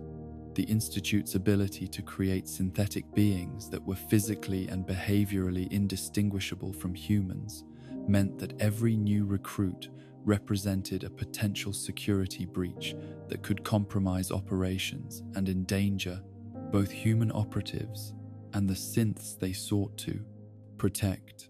Deacon emerged as one of the railroad's most skilled and dedicated agents during the organization's formative years, his natural talents for deception and disguise making him ideally suited for the dangerous work of infiltrating Institute operations, while maintaining cover identities that could withstand scrutiny from both surface dwellers and synthetic beings.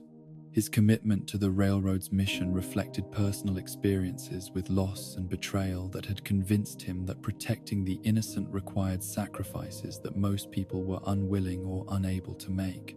The establishment of the switchboard, as the railroad's primary headquarters, represented a significant investment in infrastructure that provided the organization with communication capabilities, research facilities, and secure meeting spaces that enabled coordination of complex operations across the Commonwealth. The pre-war facilities' advanced technology and defensive positions made it ideal for an organization that needed to operate in complete secrecy while maintaining the capability to respond rapidly to threats and opportunities. The railroad's intelligence gathering operations focused primarily on understanding Institute capabilities, identifying vulnerable synths who might be candidates for liberation, and monitoring the activities of other Commonwealth factions that might either threaten their operations or provide opportunities for cooperation. This intelligence work required agents who could operate in multiple environments while maintaining cover identities that would allow them to gather information without arousing suspicion.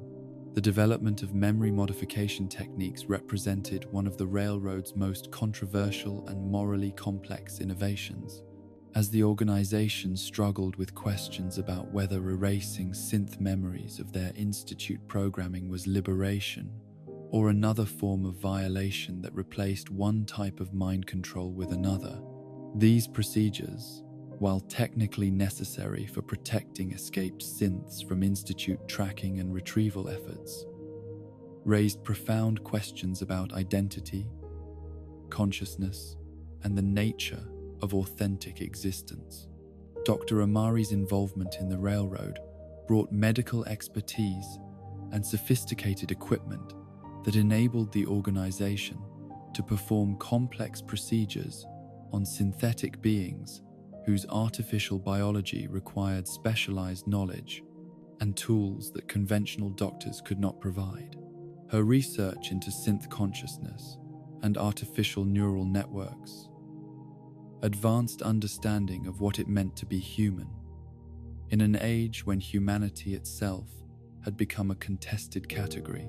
The railroad's relationship with other Commonwealth factions remained complex and often antagonistic, as their mission to protect synthetic beings put them in direct conflict with groups like the Brotherhood of Steel, who viewed all artificial life as an abomination to be destroyed, while also creating tension with settlers, who feared that synth infiltrators might be living among them undetected. These political challenges required diplomatic skills and strategic thinking that balanced ideological purity with practical necessity. The liberation operations that the railroad conducted against Institute facilities represented the organization's most dangerous and high-profile activities, requiring precise coordination between multiple agents, while managing risks that included not only death in combat, but capture and interrogation that could compromise the entire network. These missions demanded military skills that most railroad members had to learn through experience, as few possessed conventional combat training when they joined the organization. The safe house network that the railroad established throughout the Commonwealth required constant maintenance and security updates, as the Institute's improving surveillance capabilities and expanding operations created new threats to locations that had previously been considered secure. The management of these facilities required resources and personnel that stretched the organization's limited capacity, while providing essential infrastructure for ongoing operations. The recruitment and training of new railroad agents presented security challenges that required careful balance between the organization's need for additional personnel and the risks associated with expanding membership among people whose loyalty and discretion could not be guaranteed. The vetting process that developed over time included psychological evaluation, skills assessment, and gradual introduction to operational requirements that allowed potential recruits to demonstrate their commitment before gaining access to sensitive information.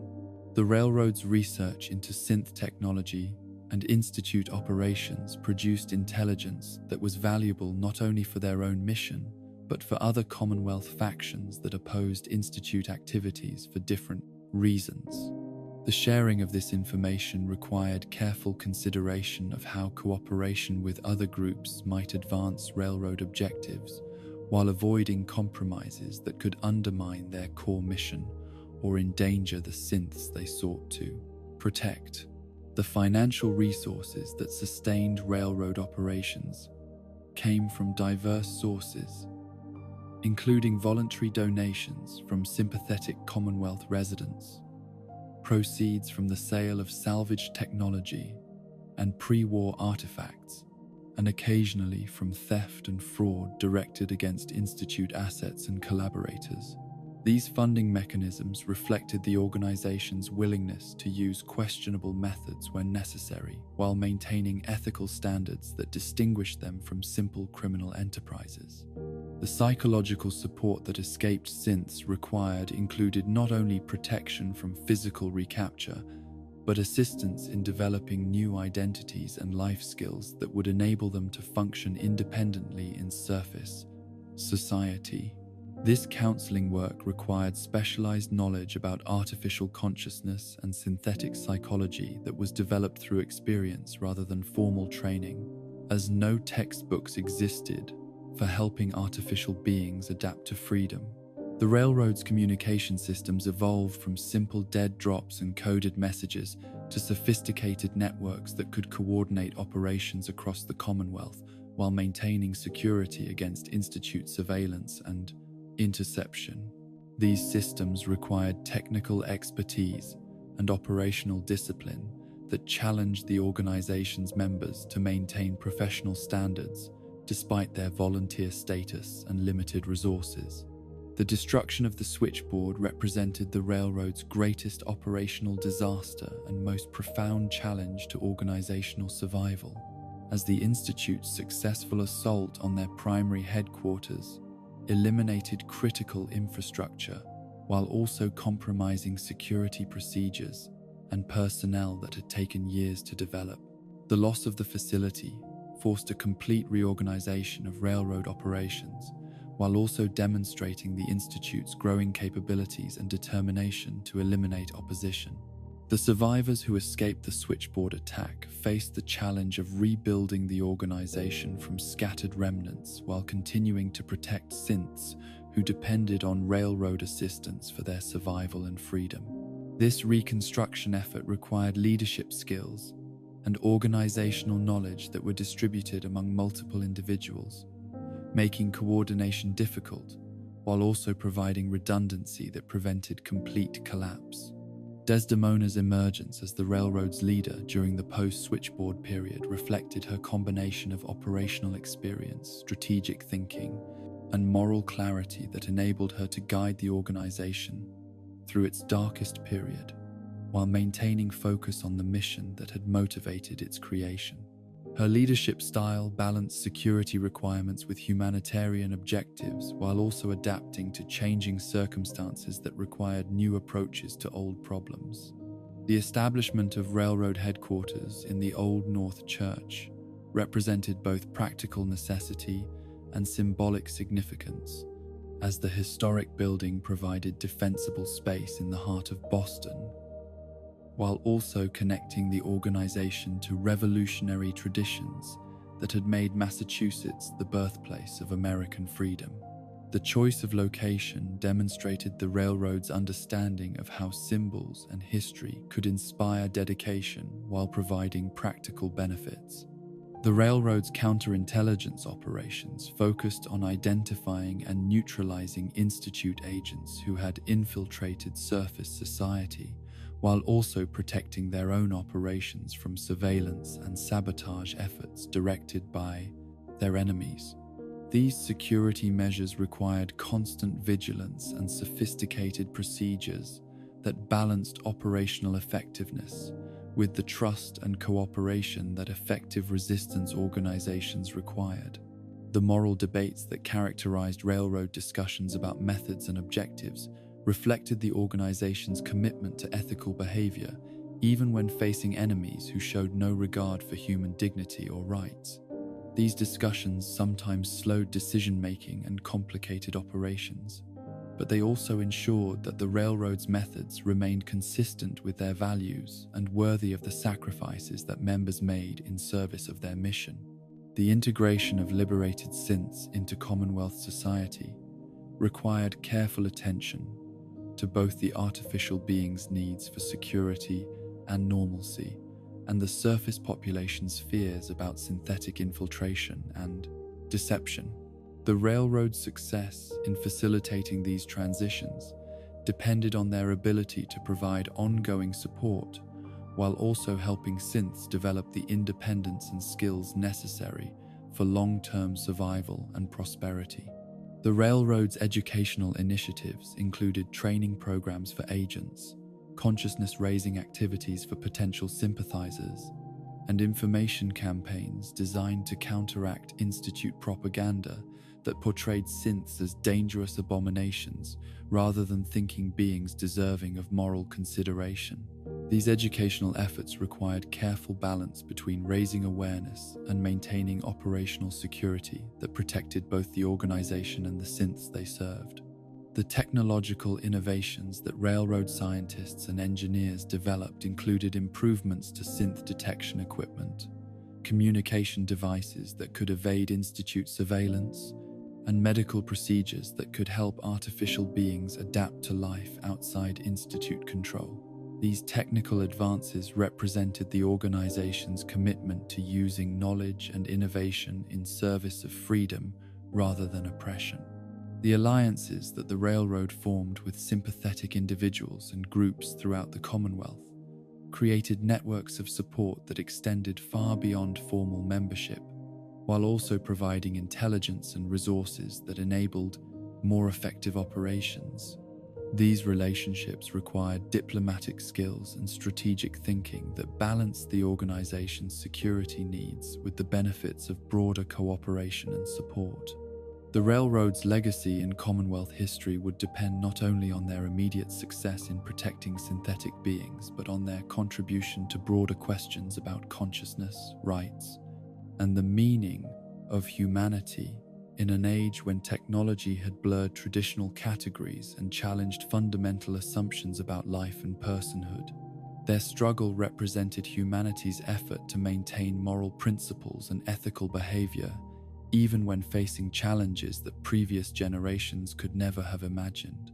The stage was set for the railroad's ultimate test, when changing circumstances in the Commonwealth would force them to choose between their idealistic commitment to protecting all conscious beings and the practical requirements of survival. In a world where powerful forces sought to eliminate both them and the artificial people they had dedicated their lives to saving. The outcome of this test would determine not only the fate of synthetic beings, but the future of moral consideration and ethical behavior in the post-war world. The Brotherhood of Steel descended upon the Commonwealth like a thundercloud of righteousness and technology, their massive airship casting shadows over settlements that had never witnessed such a display of organized military power since the days before the Great War. The Pridwan's arrival marked the beginning of a new chapter in the region's history, as the quasi-religious military order that had emerged from the ashes of the American military brought their crusade against technological abominations to a land where the very nature of humanity had been called into question by scientific achievements that challenged every assumption about life, consciousness, and moral responsibility. The Brotherhood's origins in the Commonwealth's affairs could be traced to the expeditionary force that Elder Lyons had led to the capital wasteland decades earlier, when the organization had begun its transformation from insular technology hoarders to active participants in post-war civilization's recovery and defense. The experiences that the Brotherhood had gained during their campaigns against super mutants and enclave forces in the ruins of Washington had taught them valuable lessons about the dangers that uncontrolled technology posed to human survival and the moral obligations that accompanied superior military capabilities. Elder Arthur Maxson represented the newest generation of Brotherhood leadership, his ascension to power marking a return to the organization's traditional values, while incorporating tactical innovations and strategic perspectives that had been developed through decades of warfare against technological threats throughout the American wasteland. His vision for the Brotherhood combined the militant traditionalism of the West Coast chapters with the humanitarian interventionism that had characterized Elder Lyon's controversial leadership in the capital wasteland. The construction and deployment of the Pridwan represented the Brotherhood's most ambitious technological achievement since their founding, as the massive airship combined pre-war aeronautical engineering with post-war innovations in power systems and defensive capabilities. The vessel served not only as a mobile command center and transport platform, but also as a symbol of the Brotherhood's technological superiority and their commitment to projecting military power wherever threats to human survival required their intervention. The Brotherhood's intelligence regarding Institute activities in the Commonwealth had been accumulated through years of monitoring radio transmissions, interrogating captured raiders and mercenaries, and conducting covert reconnaissance operations that revealed disturbing evidence of synthetic being production and human experimentation. These reports painted a picture of scientific research that had crossed moral boundaries while creating threats that could potentially spread beyond the Commonwealth to endanger human civilization throughout the former United States. Knight Captain Cade's medical expertise provided the Brotherhood with crucial insights into the biological and technological challenges posed by synthetic beings, as his analysis of captured Institute technology revealed the sophistication of artificial life forms that could not be distinguished from natural humans through conventional examination methods. His research contributed to the development of detection procedures and tactical protocols that would guide Brotherhood operations against synthetic infiltrators and their Institute creators. Paladin Dance emerged as one of the Brotherhood's most effective field commanders during the early phases of their Commonwealth operations. His tactical skill and unwavering dedication to organizational principles, making him an ideal representative of the values and capabilities that had enabled the Brotherhood to survive and prosper in the post-war world. His leadership of reconnaissance missions and combat operations provided valuable intelligence while also demonstrating the Brotherhood's military superiority to potential allies and enemies throughout the region. The establishment of Boston Airport as the Brotherhood's primary base of operations reflected their understanding of strategic positioning and logistical requirements, as the facility provided defensible positions, transportation access, and communication capabilities that enabled effective coordination of military operations throughout the Commonwealth. The airport's pre-war infrastructure offered resources that would have been impossible to construct from salvaged materials, while also providing symbolic significance as a gateway between the Commonwealth and the broader world. The Brotherhood's recruitment efforts in the Commonwealth focused on individuals who possessed either technical skills that could contribute to their mission or demonstrated commitment to the organization's values of human protection and technological responsibility. The training programs that initiates underwent emphasized not only military competence and technological knowledge, but also the moral framework that distinguished Brotherhood operations from simple conquest or exploitation of weaker communities. Scribe Halen's research into local conditions and threats provided the Brotherhood with detailed intelligence about Commonwealth geography, population centers, resource distribution, and factional relationships that informed strategic planning, while also contributing to the organization's broader understanding of post-war civilizations' development patterns. Her work exemplified the Brotherhood's commitment to combining military action with scholarly investigation and documentation. The Brotherhood's relationship with Diamond City required delicate diplomatic balance, as the organization needed to demonstrate their benevolent intentions, while also making clear their determination to eliminate technological threats regardless of local political preferences or economic considerations. The negotiations that established Brotherhood access to Commonwealth territories reflected both parties' recognition that cooperation offered mutual benefits despite philosophical differences about technology and governance. The conflict between Brotherhood values and railroad activities created one of the most morally complex challenges that Elder Maxon's forces faced in the Commonwealth, as their mission to destroy artificial abominations conflicted with humanitarian arguments about synthetic consciousness and rights. The Brotherhood's position that artificial beings represented existential threats to human survival was based on extensive experience with technological disasters and their understanding of the historical patterns that had led to the Great War. The Brotherhood's technological doctrine emphasized the principle that advanced scientific knowledge required moral wisdom and institutional oversight that most post-war communities lacked, making it necessary for organizations like theirs to serve as guardians and arbiters of what technologies could be safely employed for human benefit. This paternalistic approach to technological development reflected their understanding of how scientific hubris and uncontrolled experimentation had contributed to civilization's collapse. The Liberty Prime project represented the Brotherhood's most ambitious attempt to deploy overwhelming technological superiority against Institute facilities that conventional military forces could not effectively assault. The massive robot's restoration and deployment required extensive resources and technical expertise, while also serving as a symbol of American military tradition and technological achievement that inspired Brotherhood personnel while intimidating their enemies. The Brotherhood's air support capabilities provided them with tactical advantages that no other Commonwealth faction could match, as their fleet of vertibirds enabled rapid deployment of personnel and supplies, while also providing reconnaissance and close air support that could decisively influence ground operations. The psychological impact of air power on Commonwealth populations that had never witnessed such capabilities was as important as its military effectiveness.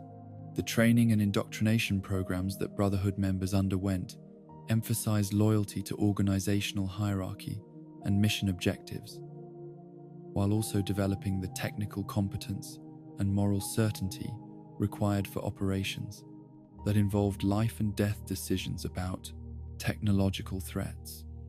These educational systems created dedicated personnel who understood both the practical requirements of their duties and the philosophical principles that justified their actions.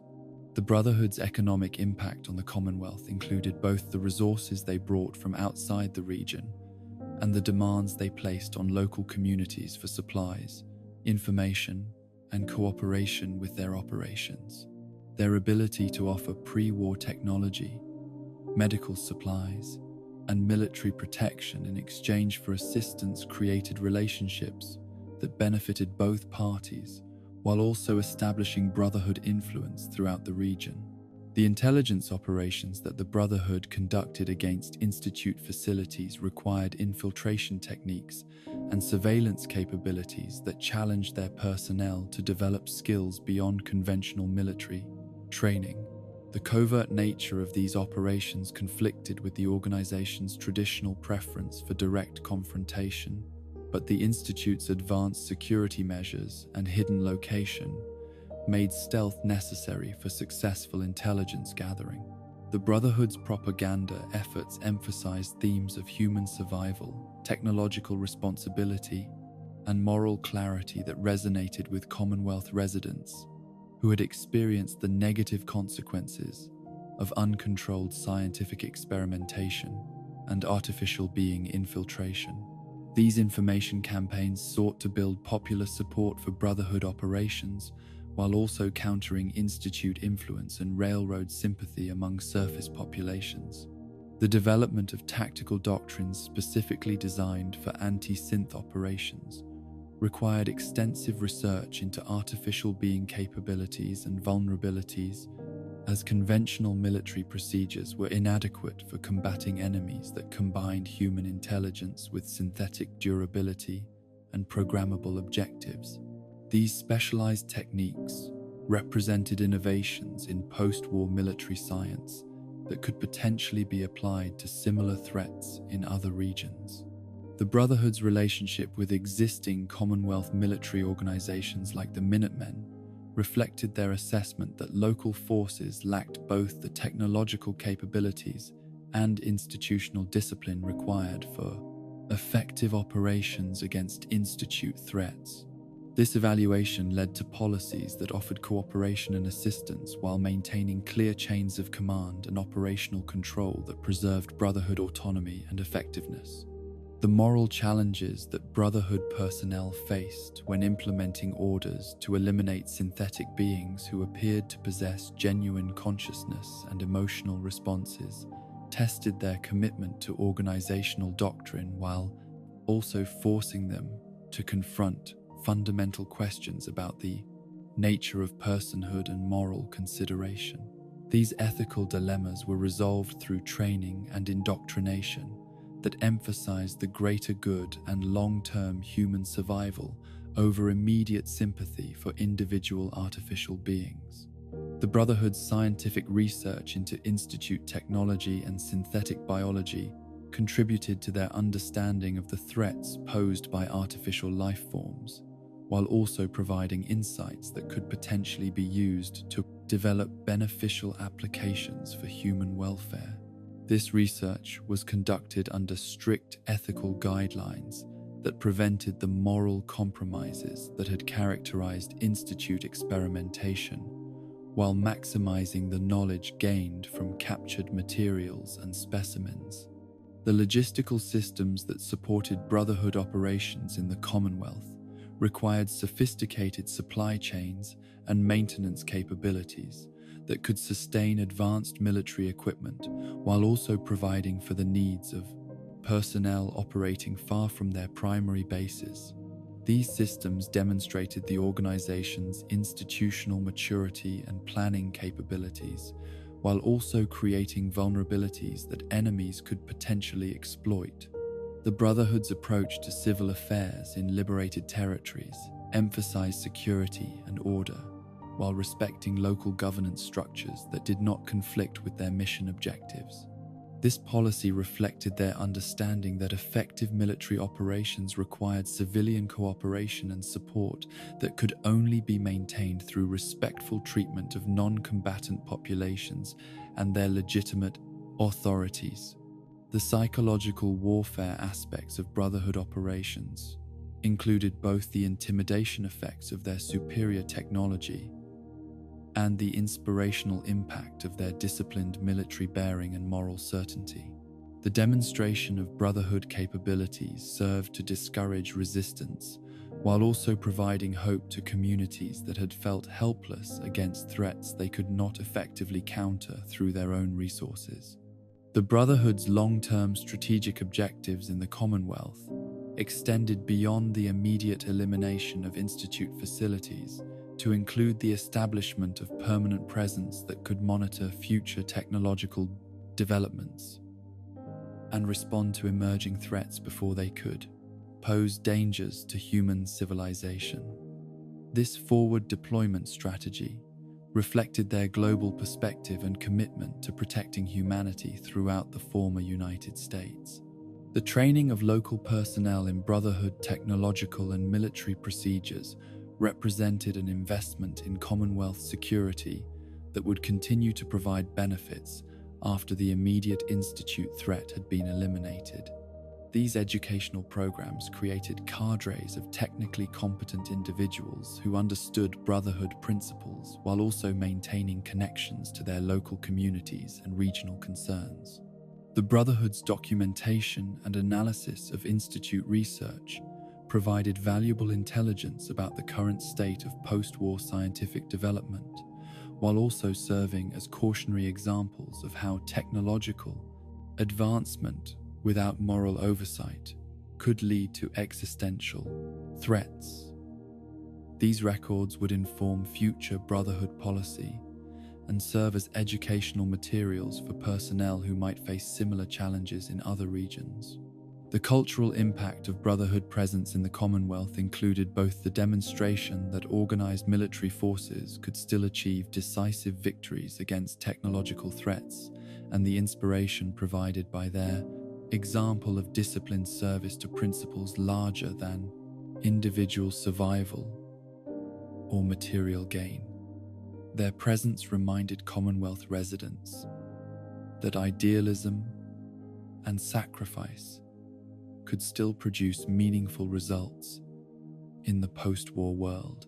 The Brotherhood's success in the Commonwealth would depend not only on their military effectiveness against Institute forces, but also on their ability to establish lasting relationships with local populations that could provide ongoing support for their security mission while respecting regional autonomy and cultural preferences. The balance between external intervention and local self-determination would determine whether their presence represented liberation or occupation. As the Brotherhood prepared for their final assault on Institute facilities, they carried with them the accumulated experience of decades spent fighting technological threats, while also bearing the responsibility of determining the future relationship between human civilization and artificial intelligence. Throughout the post-war world, their actions in the Commonwealth would establish precedents that could influence how similar challenges were addressed for generations to come. The stage was set for a confrontation that would determine whether the Brotherhood's vision of technological responsibility and human supremacy could prevail against the Institute's commitment to scientific progress and synthetic evolution, with the outcome affecting not only the immediate participants, but the broader question of what forms of consciousness deserved moral consideration and protection.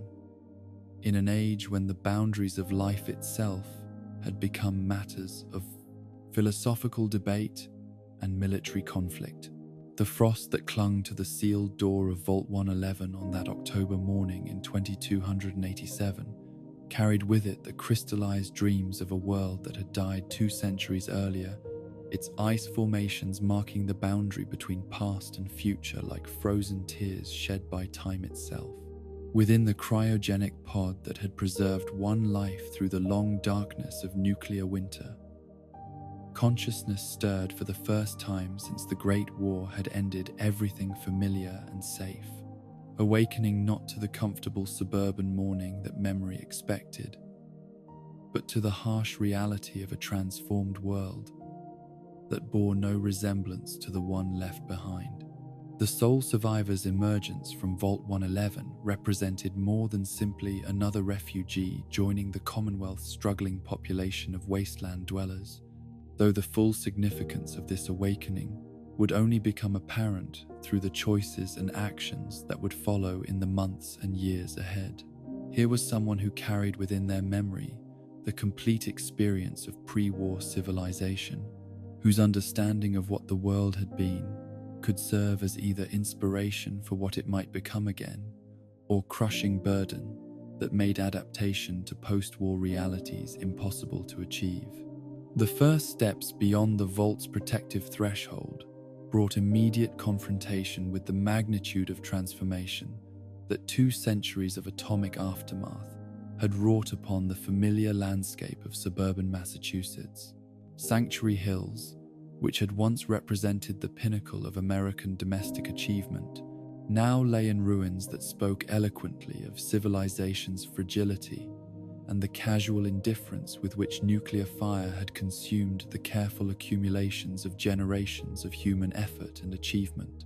The discovery of Codsworth, still faithfully maintaining his household routines despite 200 years of solitude among radioactive ruins, provided the first glimpse of how the post-war world had preserved fragments of the old while adapting them to circumstances that their creators had never imagined. The robot's cheerful persistence in the face of obvious futility embodied both the tragedy of loss and the stubborn hope that had enabled some forms of life and purpose to survive even the most comprehensive destruction. The search for baby Sean that drove the sole survivor's initial exploration of the Commonwealth reflected the fundamental human need to maintain connections across time and catastrophe, though the reality of what that search would reveal would challenge every assumption about family, identity, and the meaning of human relationships in a world where the boundaries between natural and artificial life had become matters of philosophical speculation rather than obvious biological fact. The encounter with Preston Garvey and the surviving Minutemen at the Museum of Freedom provided the first opportunity for the sole survivor to engage with the Commonwealth's existing political structures and social movements, presenting choices about whether to embrace the responsibilities of leadership and community building, or to remain focused on personal concerns that might seem selfish, but were certainly understandable given the magnitude of loss and confusion that defined their situation. The decision to help rebuild the Minutemen reflected more than simple altruism or civic duty, representing a conscious choice to believe that the ideals of democratic self-governance and mutual aid that had once made Massachusetts the birthplace of American liberty could survive and flourish, even in conditions that would have seemed impossible to the founders of those institutions. This commitment required faith in human nature that the evidence of post-war civilization did not always support, but which seemed necessary for any meaningful recovery to occur. The establishment of settlements throughout the Commonwealth under Minutemen protection became a practical exercise in the principles of democratic governance and community organization, as the sole survivor learned through direct experience how to balance individual freedom with collective security, while providing the infrastructure and resources that enabled human communities to prosper rather than merely survive. These projects demonstrated that pre-war knowledge and post-war determination could combine to create something genuinely new and valuable. The encounter with Diamond City's residents provided insights into how post-war civilization had adapted democratic institutions to wasteland conditions while preserving essential elements of civic participation and peaceful governance that distinguished civilized communities from raider, gangs, or authoritarian settlements. The city's success offered both inspiration and practical examples that could guide efforts to expand similar achievements throughout the region. The investigation into the disappearances and replacements that had created fear and suspicion within Diamond City's population led inexorably toward confrontation with the Institute and the discovery that the Commonwealth's greatest threat came not from external enemies but from an Aplastis organization that claimed to represent humanity's highest scientific achievements while systematically undermining the trust and cooperation that made civilized society possible. The revelation that Sean had not only survived his kidnapping but had grown to adulthood within the Institute and risen to become its director created moral and emotional complexities that challenged every assumption about family, loyalty, ideological commitment, and the possibility of redemption for those who had participated in systematic oppression. The choice between personal relationships and ethical principles would test the sole survivor's character in ways that no pre-war experience had prepared them to handle. The descent into the Institute's sterile corridors provided direct exposure to a form of civilization that had achieved remarkable technological advancement while losing touch with the human values that gave technology meaning and purpose beyond mere intellectual achievement. The synthetic beings that the Institute created represented both scientific triumph and moral failure, their existence raising fundamental questions about consciousness, rights, and the responsibilities that accompanied the power to create new forms of life.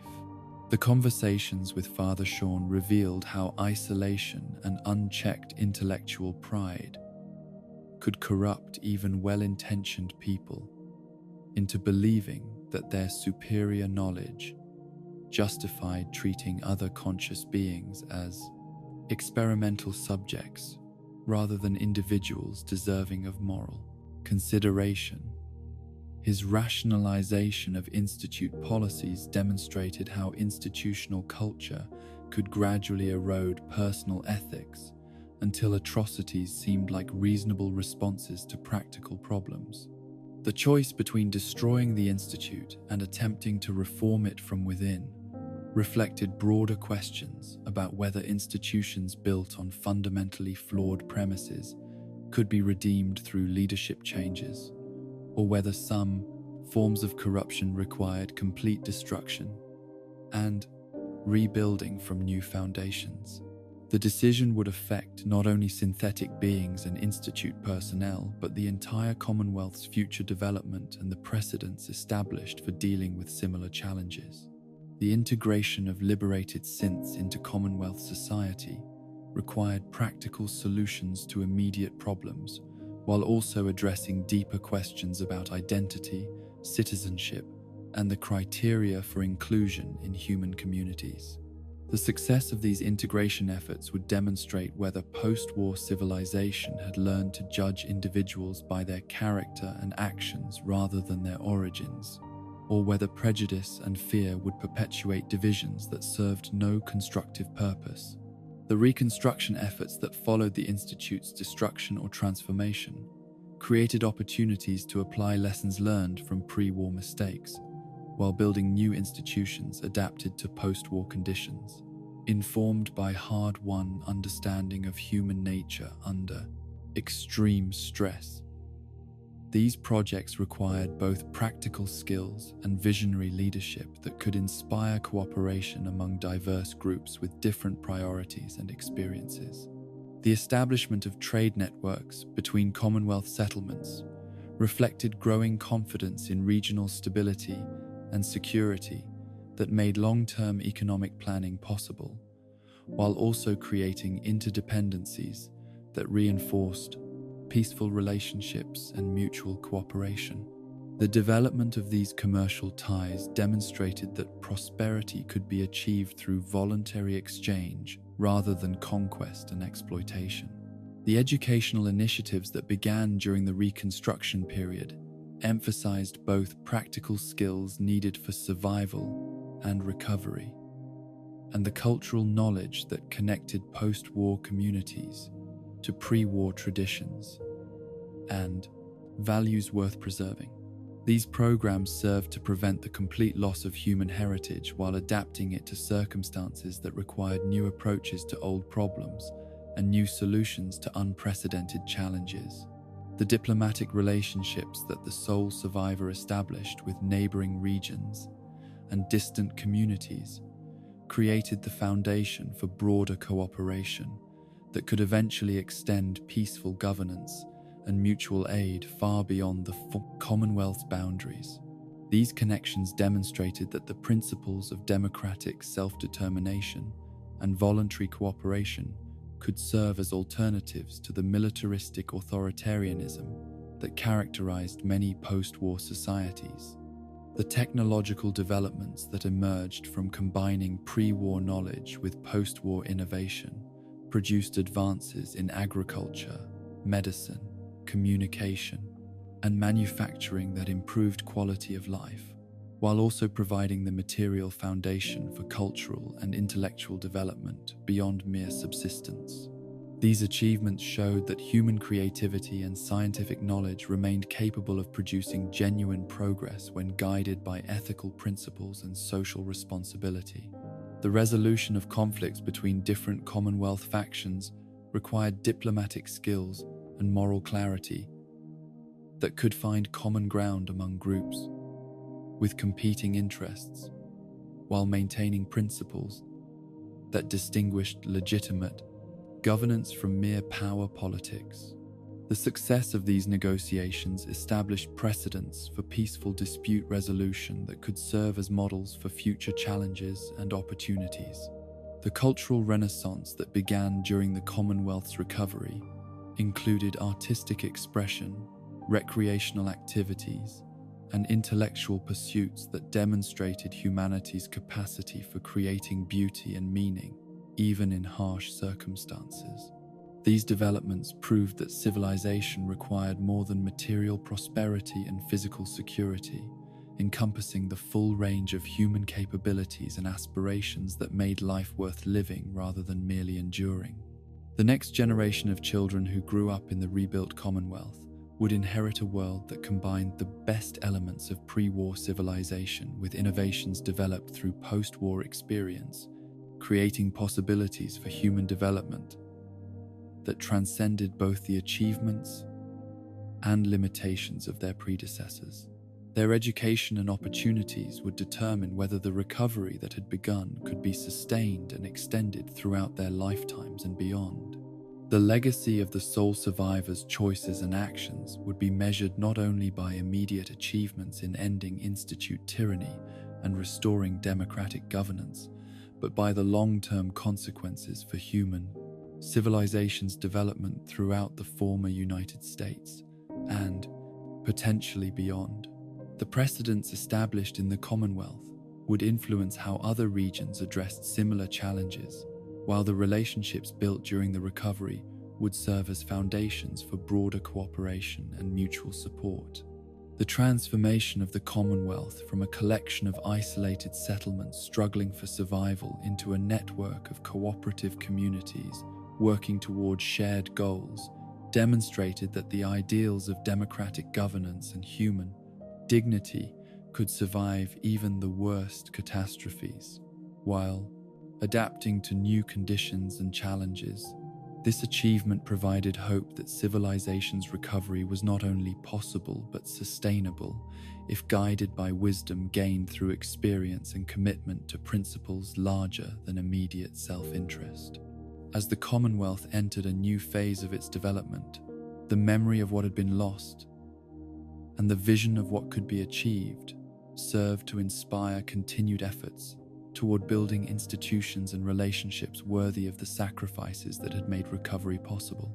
The work of reconstruction would continue for generations, but the foundation had been laid for a future that honored both the past and the possibilities that lay ahead. The sole survivor's journey from vault dweller to Commonwealth leader embodied the broader themes of loss, adaptation, and renewal that defined post-war civilization's struggle to create meaning and purpose from the ruins of the old world. Their success in building bridges between past and future, between different communities and competing visions, demonstrated that individual choice and moral courage could make decisive differences in historical outcomes that affected millions of lives across vast spans of time and space. The stage was set for the Commonwealth's continued growth and development, with the institutions, relationships, and precedents established during the Reconstruction, providing the foundation for whatever challenges and opportunities the future might bring. The long work of building lasting peace and prosperity had begun, guided by hard-won wisdom about human nature and sustained by faith in humanity's capacity for cooperation, creativity, and moral progress, even under the most difficult circumstances. The morning light that broke over the Commonwealth in the years following the Institute's destruction carried with it a quality of hope that had been absent from the region's skies since before the Great War, its golden rays illuminating landscapes where green shoots of new growth pushed through radioactive soil that had been barren for generations. The slow work of healing had begun in earnest now, not just the physical restoration of damaged ecosystems and contaminated territories, but the more complex and delicate process of rebuilding human communities that could sustain prosperity, creativity, and dignity across the generations that would inherit this transformed world. The settlement networks that expanded outward from established communities like Diamond City and Good Neighbor represented more than simple population growth or territorial expansion, embodying instead the gradual restoration of confidence in the future that enabled people to make long-term investments in infrastructure, relationships, and institutions that would serve their children and grandchildren, rather than merely addressing immediate survival needs. Each new homestead and farming cooperative that took root in previously abandoned territories marked another step toward the day when the Commonwealth might once again support the kind of complex civilization that had flourished before the Commonwealth too. Boomschvel, the agricultural renaissance that transformed vast stretches of the Commonwealth from radioactive wasteland into productive farmland, required not only the patient work of soil remediation and crop development, but also the social cooperation necessary to coordinate irrigation projects, establish seed banks, and share knowledge about farming techniques adapted to post-war environmental conditions. The success of these efforts created food surpluses that supported population growth, while also enabling the specialization of labor that made possible advances in crafts, trades, and intellectual pursuits beyond the basic requirements of subsistence living. Starlight Drive-In became one of the showcase examples of how pre-war infrastructure could be adapted to serve new purposes while preserving connections to cultural traditions that linked post-war communities to their heritage. The outdoor theater that had once provided entertainment for families in the atomic age was transformed into a thriving agricultural center where innovative farming techniques were developed and demonstrated, its large screen now displaying educational presentations about crop rotation, pest management, and soil conservation, rather than Hollywood films from a vanished world. The slog demonstrated how even the most challenging environmental conditions could be overcome through persistence, cooperation, and scientific innovation. As the ghoul community that had established itself in the former swimming pool created one of the Commonwealth's most successful agricultural operations, despite radiation levels that would have been lethal to unmodified humans. Their achievement provided both practical knowledge about farming in contaminated areas and inspiration for other communities facing seemingly insurmountable obstacles to development and prosperity. Grey Garden evolved from a simple robot-operated farm into a model of human-machine cooperation that demonstrated how advanced technology could serve human welfare without replacing human agency or dignity. The Mister, handy units that maintained the facility, worked alongside human settlers who brought creativity, judgment, and social skills that complemented the robots' precision and reliability, creating partnerships that enhanced productivity while preserving the essentially human character of their community.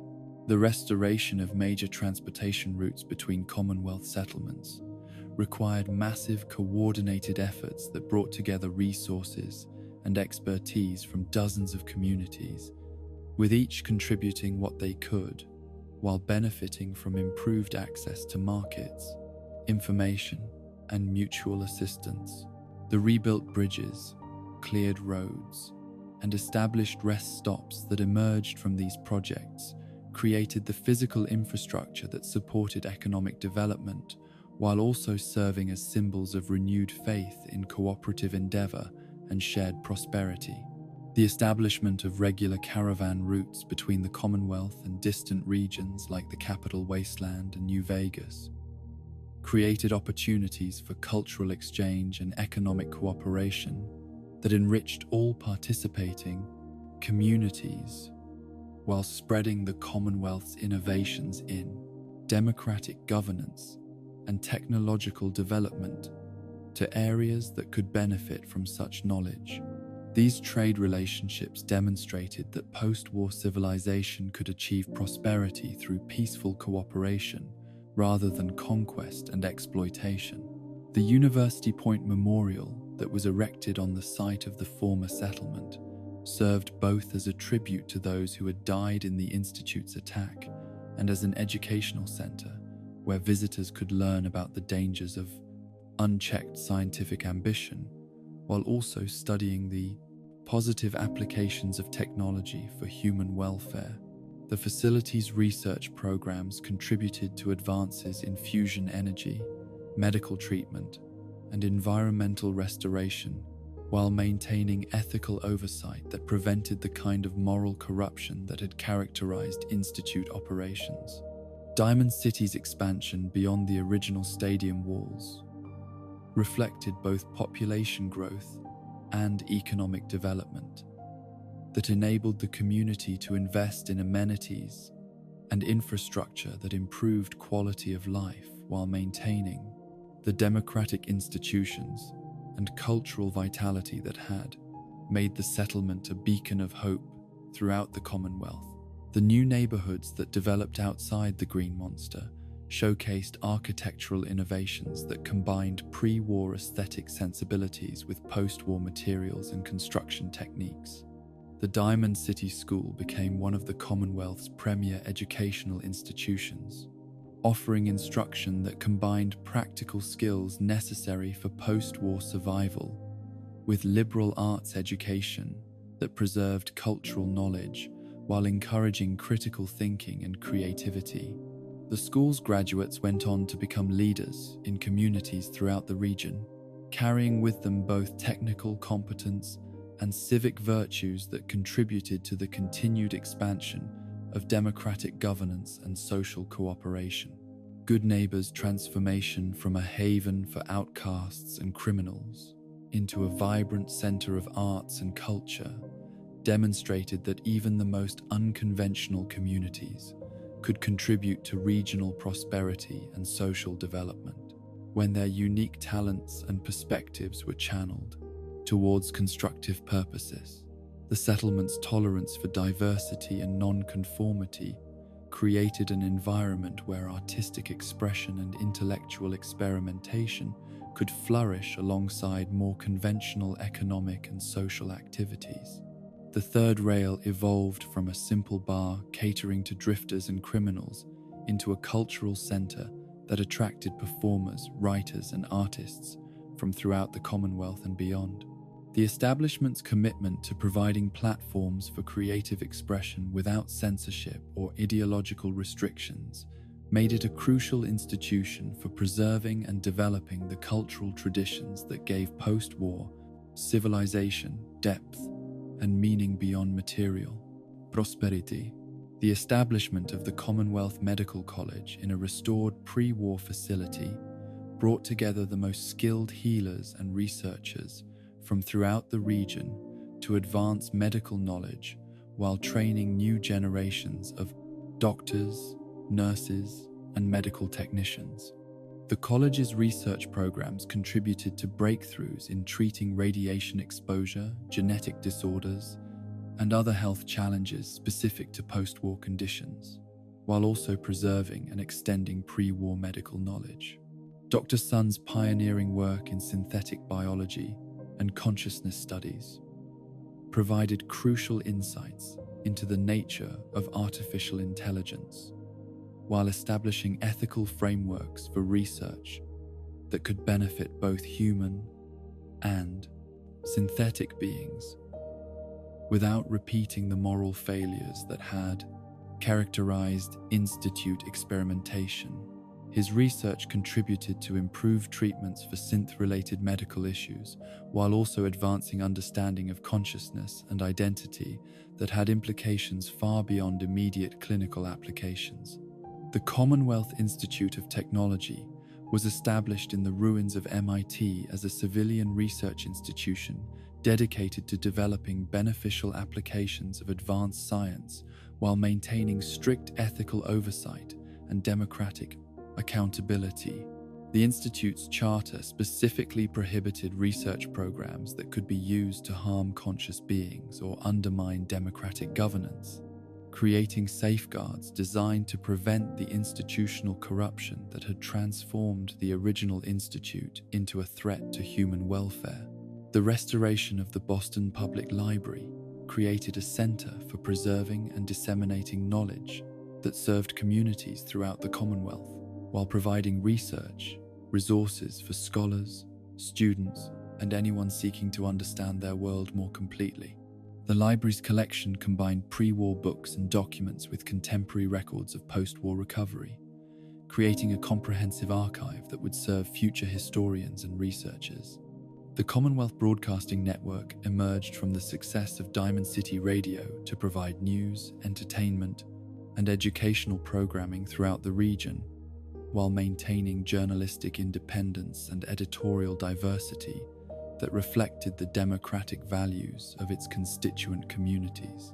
The network's programming included everything from weather reports and market information to dramatic performances and political discussions that informed and engaged citizens while strengthening the social bonds that held democratic society together.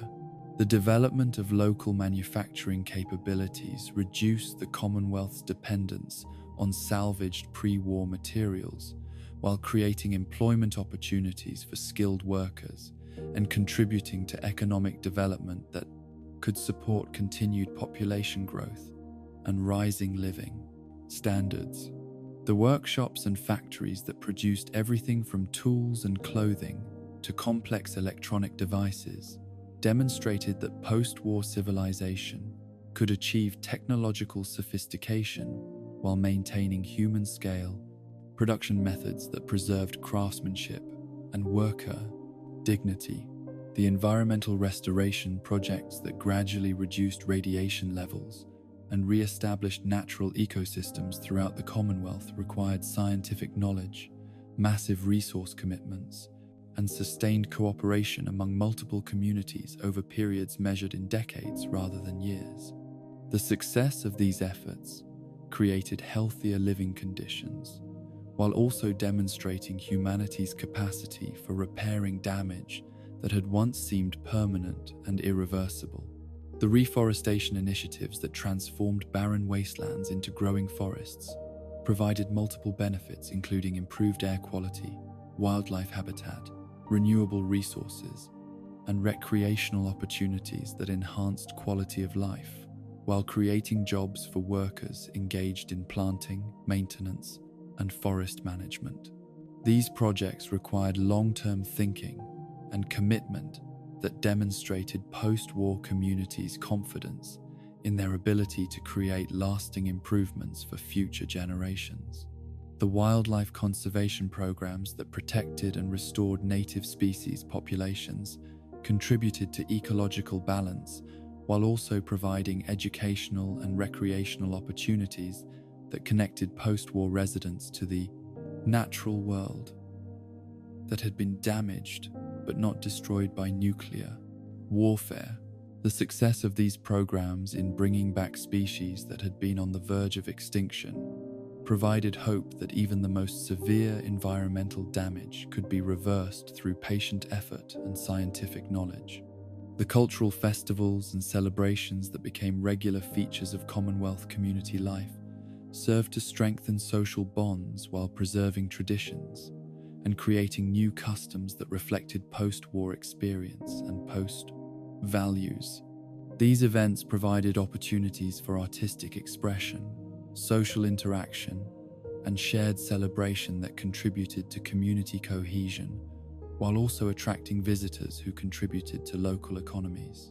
The Commonwealth Sports League organised athletic competitions that brought together teams from settlements throughout the region, creating opportunities for friendly rivalry and cooperative recreation that channeled competitive impulses toward constructive purposes while building relationships between communities. The league's emphasis on fair play and sportsmanship provided practical education in democratic values while contributing to physical fitness and social development.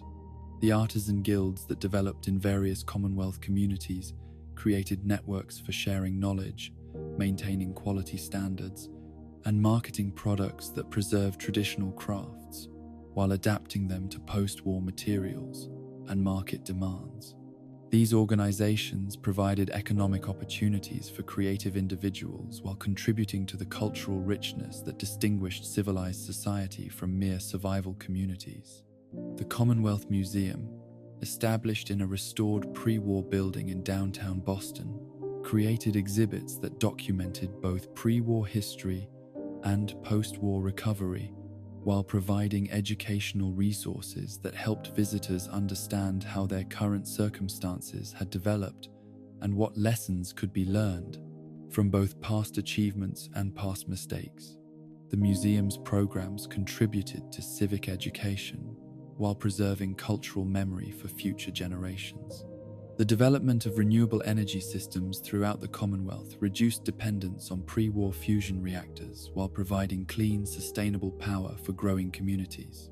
The wind farms, solar installations, and hydroelectric projects that supplied increasing portions of the region's energy needs demonstrated that technological progress could enhance human welfare while protecting environmental quality for future generations.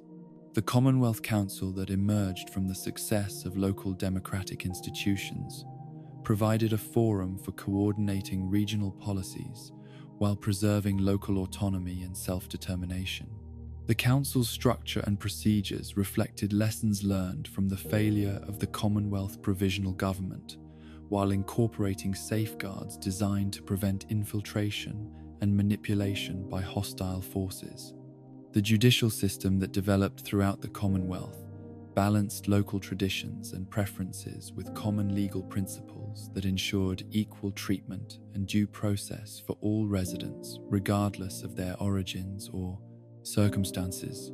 The courts that handled disputes and criminal cases maintained standards of fairness and transparency that reinforced democratic values while adapting legal procedures to post-war conditions and challenges.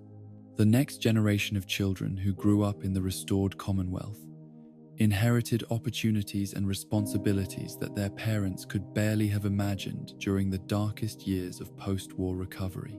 Their education prepared them not only for the practical challenges of maintaining and improving their communities, but also for the broader challenge of extending recovery and democratic governance throughout the former United States and beyond.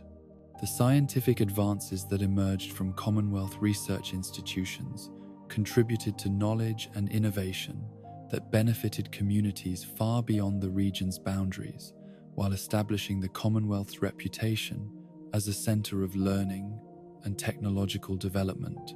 The researchers and inventors who worked in these institutions maintained ethical standards that prevented the moral corruption that had characterized earlier scientific establishments while pursuing knowledge that could improve human welfare.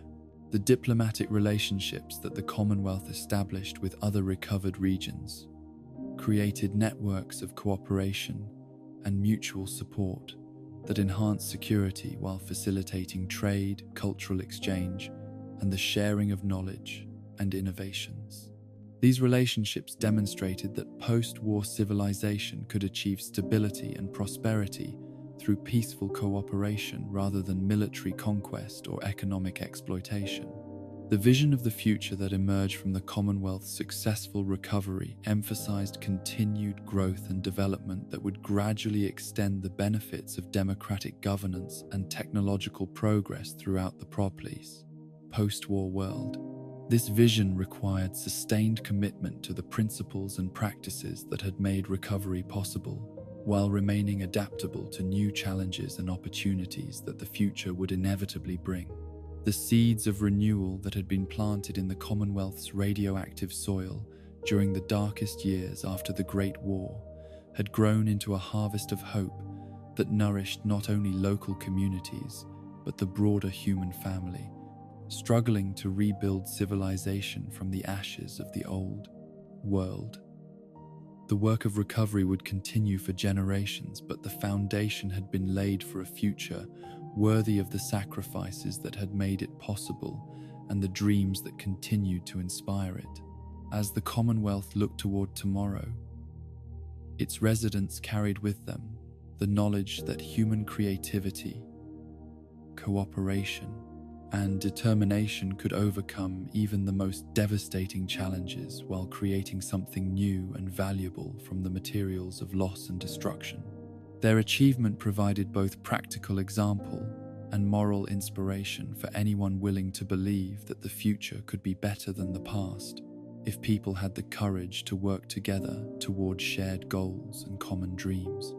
And so we reach the end of our journey through the Commonwealth's long and winding story, though its tale continues to unfold with each passing day. From the gleaming spires of pre-war Boston to the ramshackle settlements of the wasteland, from the depths of nuclear despair to the heights of renewed hope, we've witnessed the full spectrum of human experience played out across this storied land.